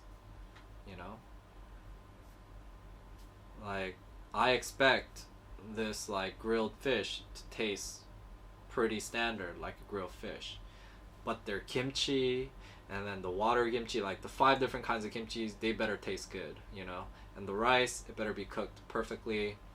And then their soup, that should be good. And after we eat all that, they should be able to stir fry all this and create fried rice for me out of the remainder of the soup. Like, this is the kind of stuff I judge like a Korean restaurant by, which is probably not very, isn't the same way I judge any other restaurant.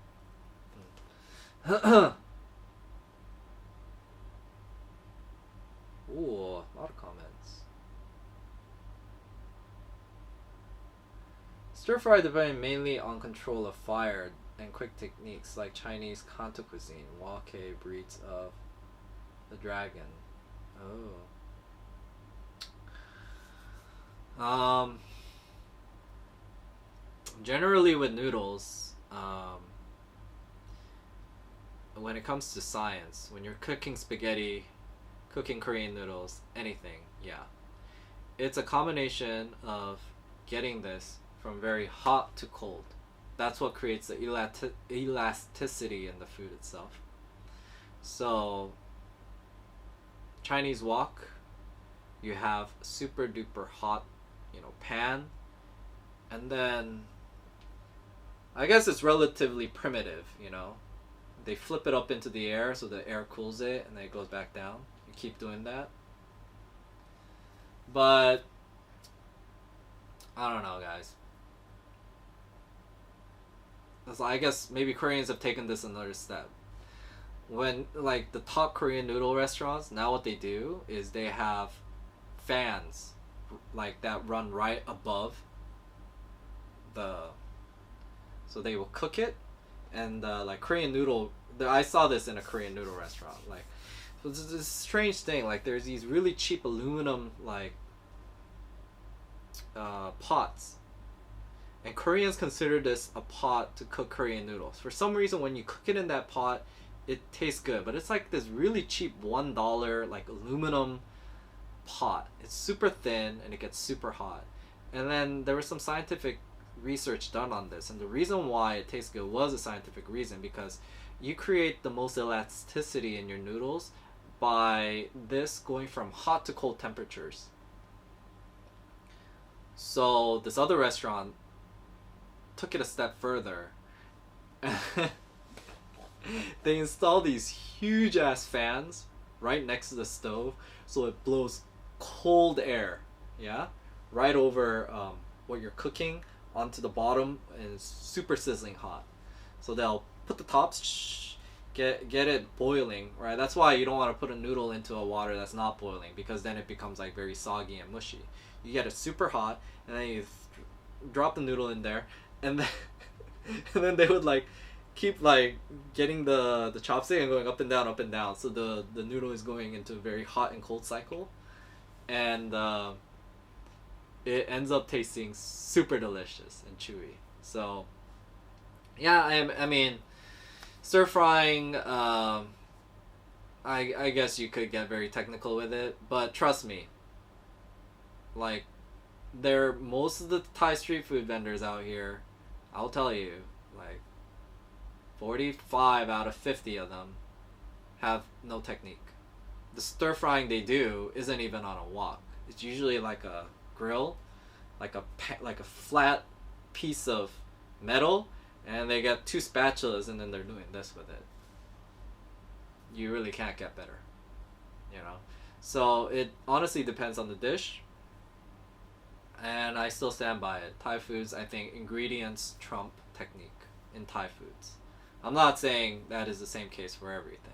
I don't know anything. I don't know much about Chinese food, so I'm not saying for Chinese food it is, but in my experience for Thai foods, ingredients trump cooking methods, because the cooking technique, most of the foods out here, at least the popular street foods, are stir fried in oil or it's a soup. And soup, the only determination for me for great soup is broth that is brewed like longer. So this goes back to if they specialize in only one dish. So if instead of making tom yum and this kind of soup and this kind of soup and this kind of soup, if I see a restaurant only specialize in one soup, there's a high chance that's going to taste good, because they're going to keep using and reusing that same broth. It's almost like when I make bean paste soup in Korean bean paste soup. Korean bean paste soup, every Korean knows the first time you make it, it tastes the worst. It always tastes better when you reheat it. So yeah, with soup, it's just a matter of how old it is. Older the better. And with just standard stir fried stuff, I don't think. Yeah. Give me like a lobster. Give me, you know, good cooking oil. Give me, organic noodles. Give me fresh vegetables. Put me up against a Thai street food cooker with inferior ingredients, and palm oil, and I'll put money on it that my pad thai is gonna taste better. Like that's how confident I am. I am quite confident. I've had so many pad thais out here. I know good pad thai when I see it. And I still stand by it. The best pad thai I've seen is Jopuk Chana. It's in Khaosan Road, and this guy really does know how to work the wok. So it's significantly juicier and better than your average, but he also uses really good ingredients: big prawns, fresh vegetables, the little green onions and chives that he gives you on the side. When I eat it, I don't taste dirty water on it. Its ingredients is really, really important, I think.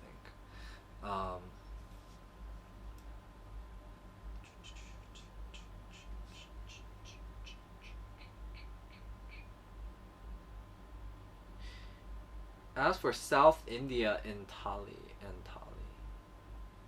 What is big in India?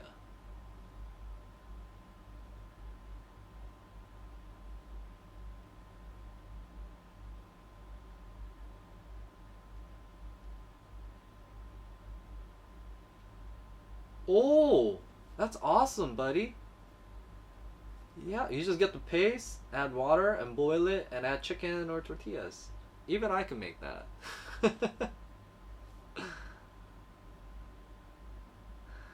Ask Sarvana appetizer, some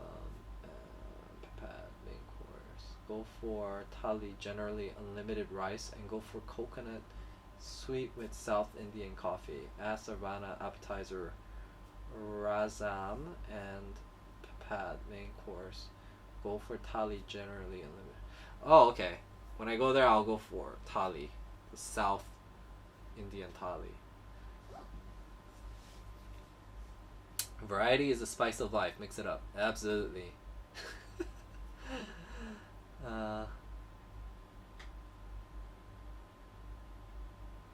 Oh, the kimchi burritos. That's awesome. Yeah, I agree. There's many Mexican restaurants my wife and I visit, and first thing we judge them based on their side dishes, especially the rice, beans, and salsa. These must be well executed. Funny thing is, even though I was sitting here championing side dishes are very important for Korean food, I've never really judged a Mexican food based on the side dishes, honestly. But I know exactly what you're saying because all my Mexican friends care a ton about the salsa bar. That's what we do. Like we go to a taco restaurant or a torta restaurant, right? That's what it is, right? The ones on the toast. And my Mexican friends got me into it. They're like, yeah, us Mexicans, we don't eat burritos. We eat tortas. This is this is the thing we eat. And I'm like, oh, okay. And I got like, there's a really good torta restaurant in Santa Ana. We used to go all the time. But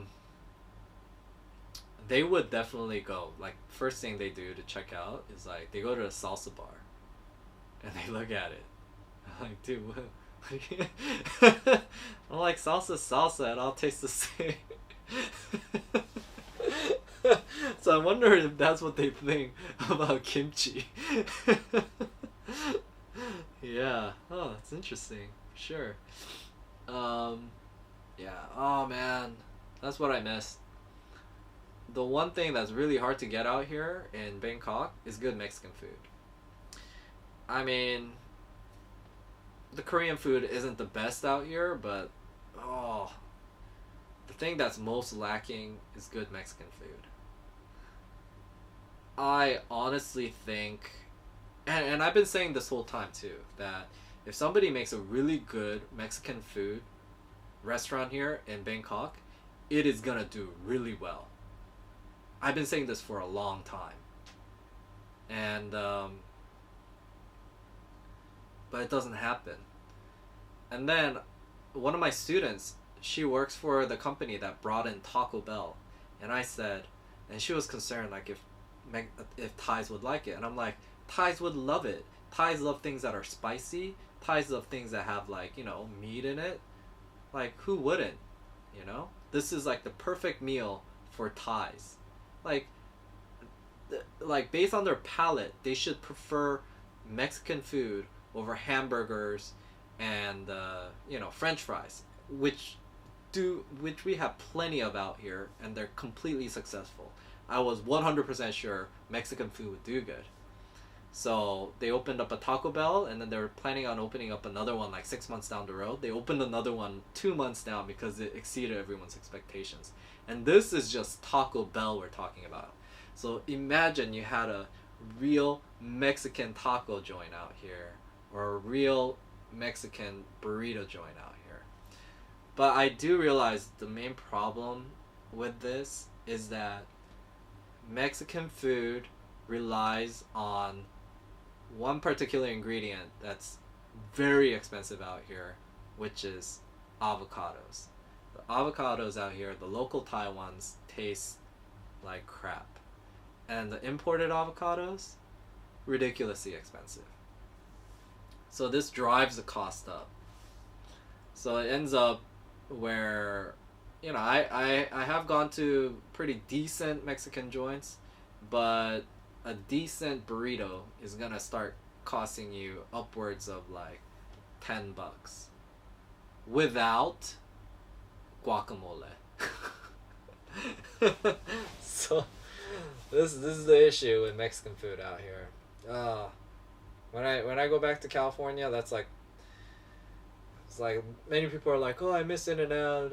No, I miss my local Mexican California burrito, carne asada burrito, and torta joints. That's what I miss the most. Alright.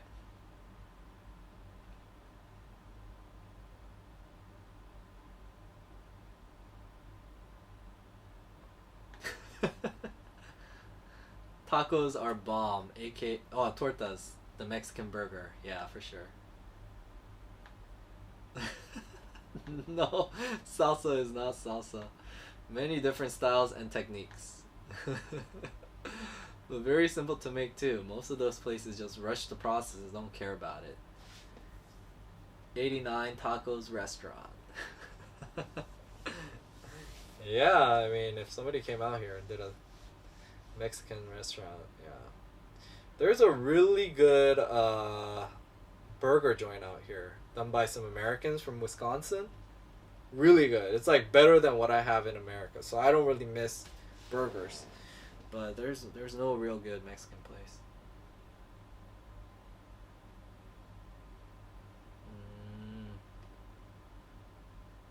Interesting.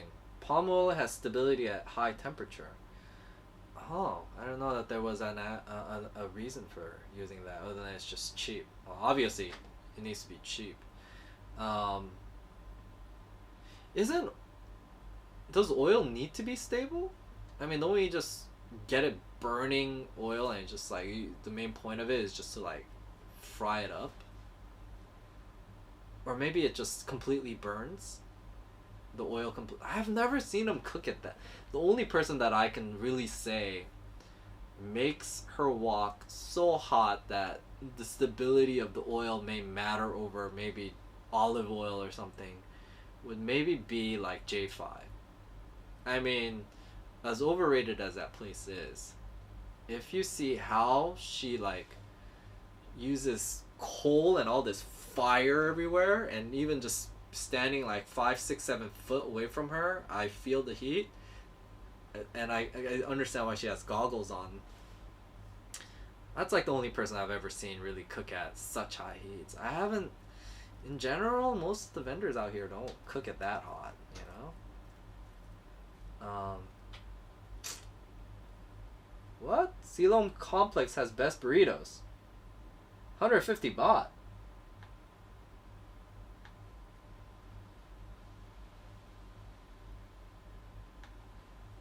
Oh, that's awesome. Yeah, for sure. Well, even if I do go to Korea, I'll be here from the 1st to the 5th, so yeah. Huh? I'm Frank on YouTube. Here's a picture of the soup I'm talking. Oh, Frank just messaged me on Facebook. I don't see the picture. What's going on?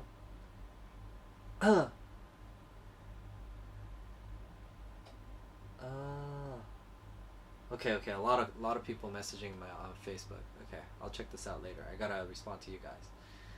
Thank you. 89 tacos. Yeah. As a matter of fact, I love Mexican food so much that the last person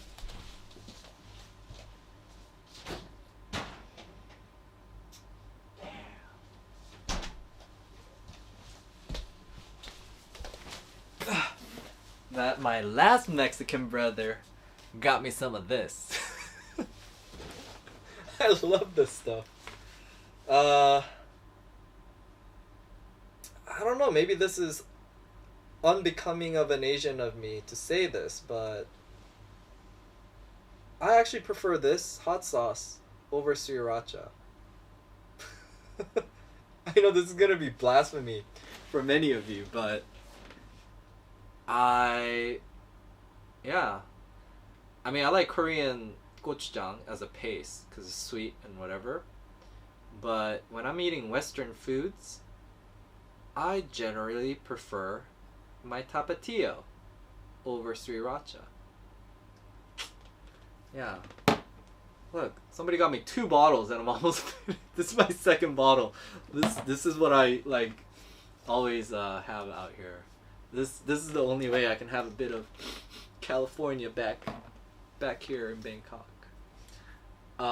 We can refill you. Oh man.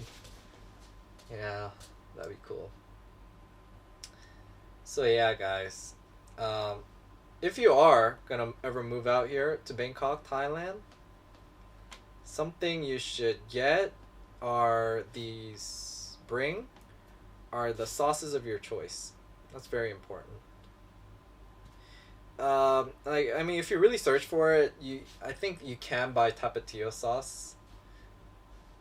Ends up becoming like sometimes 3 times, 4 times more expensive though. So it's like, even though you like it, you can't justify buying it because they have Thai sriracha sauce out here, and you're like, it's, it is like, and Thai sriracha sauce is like half the price American sriracha sauce is, guys. So you're talking about a sauce that's like 6 times more expensive than the hot sauce that they have out here. So even though this tastes significantly better, you can't justify buying it out here for like when it's so expensive. So you end up just settling for Thai sriracha sauce, which, this is a very contentious point. Thais really, really, really have a thing against sriracha sauce as we know it, which is the rooster sauce. As a matter of fact, I almost got in a fight when I said I thought sriracha sauce was invented by a Vietnamese person. Because the sriracha sauce we know of in the West is the rooster sauce, which is, created by the Vietnamese guy. What I did not know is that the original sriracha sauce was created in Sriracha, which is an area of Thailand near Pattaya. And it was a Thai. So they're quite proud of Sriracha out here. But, I mean, actually, I have Thai sriracha sauce. I have like 3 different kinds of Thai sriracha sauces. I was supposed to do a blind taste test with Brian, the guy I was supposed to shoot J5 with, but I ended up having to go to Korea because my grandfather was sick. But I don't know if I'll ever make this video. Maybe I will. You know what? Maybe I'll do this next week. But I was gonna get 3 sriracha sauce and have a Thai person blind taste it and then tell me which one they like. But I am quite certain a Thai person cannot mistake the Vietnamese sriracha sauce as a better sauce. Because it tastes significantly different than the other 3 Thai sriracha sauces. The Thai sriracha sauces have this sweet overtone, which honestly, actually, if I just purely tasted it based on the sauce itself, then I would say maybe the Thai sriracha sauce tastes better. But I'm afraid, man, my Thai viewer is gonna hate me for this, but I'm afraid to say, but I like the Vietnamese rooster sriracha sauce in general if I'm eating it with another dish. And the reason for this is, hear me out for those of you guys who are saying blasphemy because I'm not liking the original Thai sriracha sauce over the Vietnamese one, but the reason for it is the Vietnamese sriracha sauce it's better for as a sauce for Western dishes because it complements it better, being that there is no sweet overtone. I almost feel maybe even a slightly fishy overtone on the Thai sriracha sauce. Like it's great for seafood. Like if I was eating seafood, Thai sriracha sauce hands down would be best. But when I'm putting this on a burrito, I just wanna. Of course, I would go with tapatio because it has like this. How do you describe it? It has like a sort of herbally. It's not herbal, like a basil or like there's cilantro overtone. I don't know what it is, but it's just I like the smell of this sauce. There's like something very rich going on in here, but it's not like a sweet overtone. Like my hot sauces, I like it just hot, and clean. And in that sense, sriracha is better. But having said that, I would still prefer tapatio sauce over sriracha sauce any day. Yeah.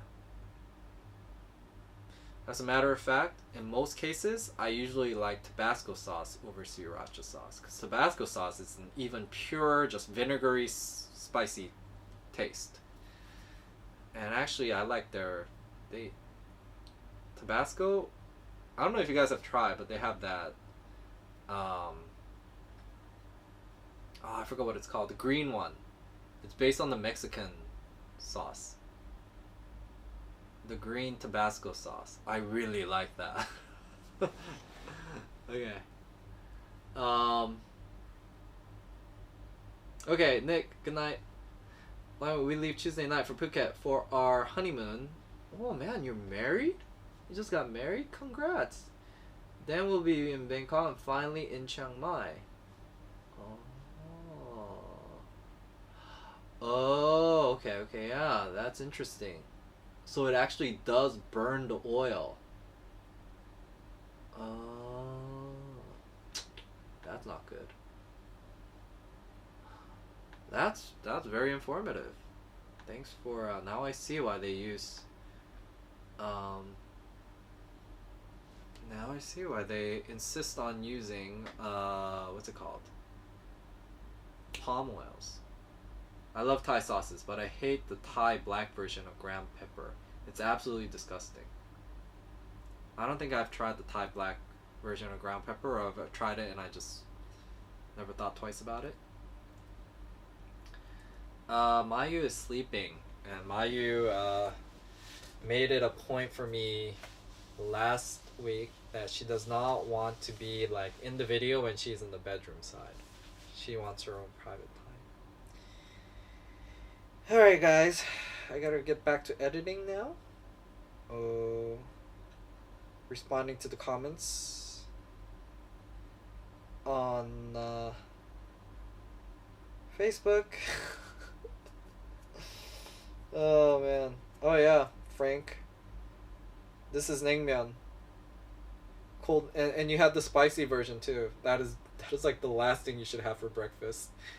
He's either really weird or he's totally trolling you. Uh.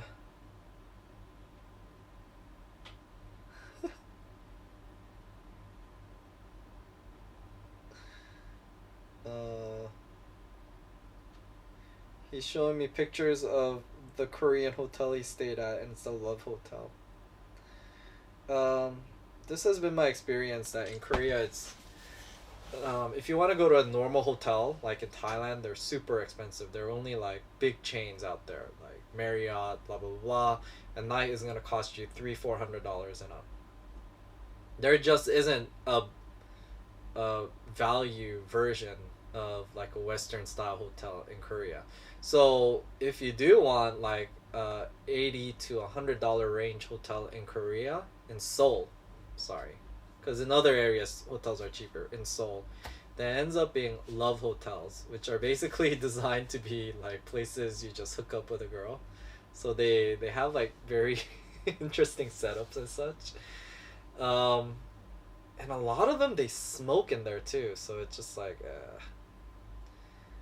that's why I tend to like in Korea if I stay somewhere I tend to stay in like a guest house actually.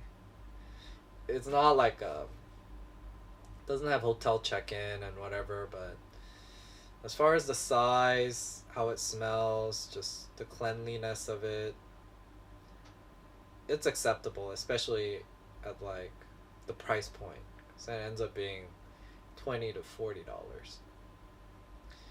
But downside of that is you can't just like check in late at night or anything. You're just gonna end up having to go to a love hotel. Or if it's just for you, in Korea, what I end up doing is just crashing at one of those hot like spas. Koreans call it jjimjilbang. Like it's a public bath slash like sauna mix, and like if you go late at night because you missed the subway at 12, you can just crash in those for like $7 or something, and then you wake up and you can like have an awesome shower as well. Get an awesome bath. Boom, you're refreshed, and you go out and meet your friends. Tacos, I think you will most likely meet Mayu. Let's see, actually. When did you say you're coming? I don't want to make you think like you're gonna see her and you can't. What day in December was it?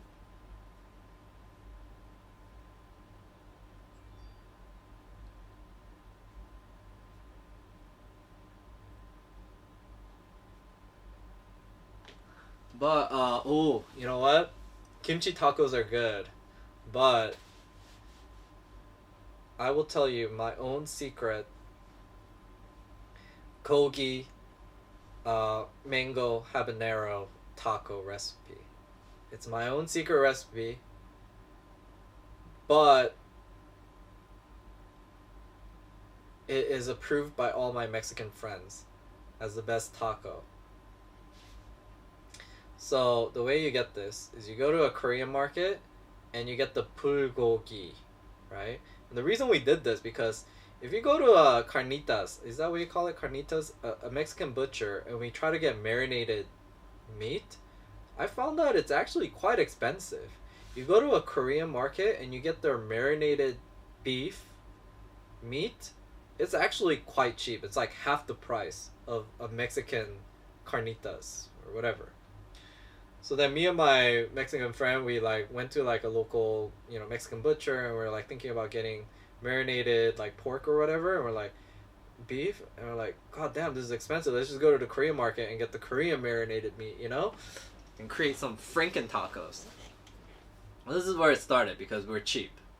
He had like an actual Mexican taco maker, with the gas and stuff, because his father used to like do these for parties.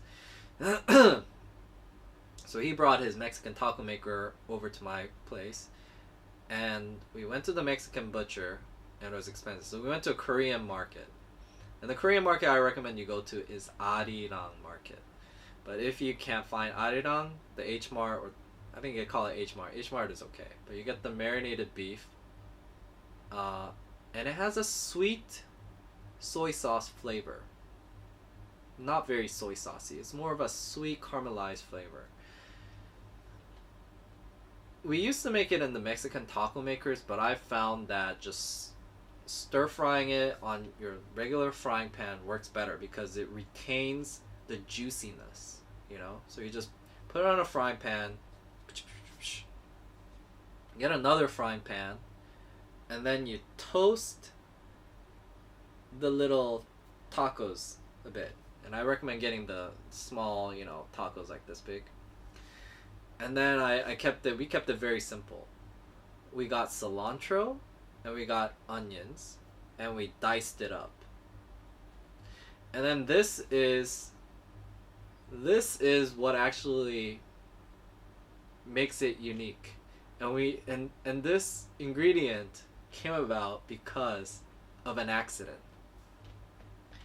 We forgot to get salsa or create salsa. Like we're guys, we're too lazy to create salsa, you know?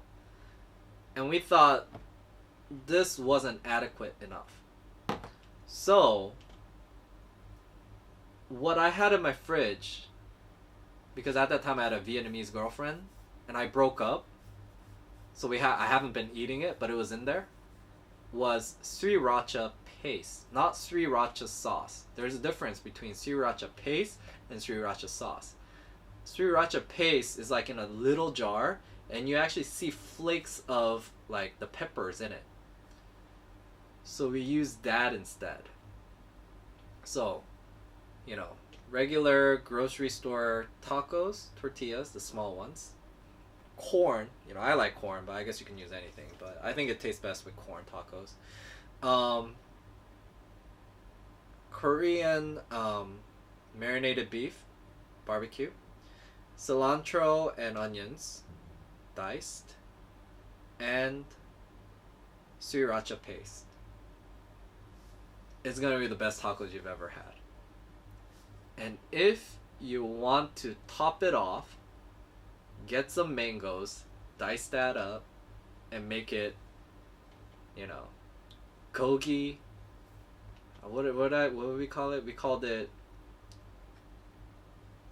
kogi mango habanero tacos.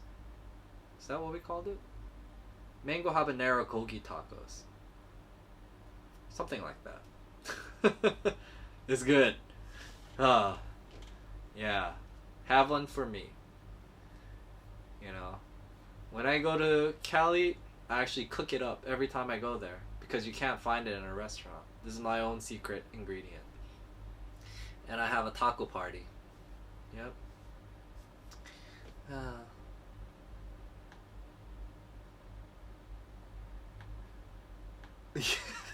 Frank, you actually went to one of those spas and fell asleep in the locker room? Oh my gosh, buddy. This seems like you know how to party though. Hey, if I'm in Korea, you need to come to Korea and we need to party together.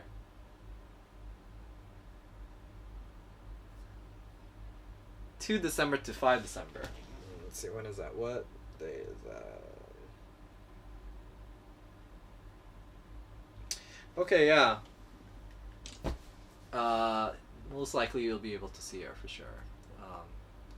She's generally off Tuesdays and Wednesdays, but lately sometimes she gets like one of these days she has to work. Lately, I don't know, but yeah. We'll probably be very busy, so if you know, either maybe a soak. And for sure, if you come to Rama 9, you'll be able to meet us. Yeah. But if you're bringing, you know, moles, yeah.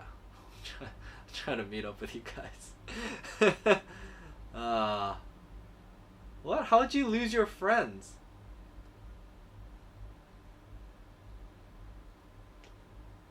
Mexican marinated beef is 7.9 USD a pound now? That's even more expensive than before. Jeez. Yeah. Well, you know, us hungry guys on a budget, we created this Kogi habanero mango tacos. Trust me, it's good. And it's super cheap. Bad and funny story. I order a taxi driver without money. He cannot speak English and I cannot Korean. Luckily, I have had a business card from my hotel. I've had really no clue where I was, so I was worried how much the taxi will cost. Jesus. That totally sucks though. They robbed you in the locker room? Korea's relatively safe. I mean, if it was in your pockets or something, it's hard for me to see someone actually like having the balls to like take it out of your pocket. Dang. That sucks. Alright, I gotta really wrap up now, buddy. But I'll chat with you guys next week.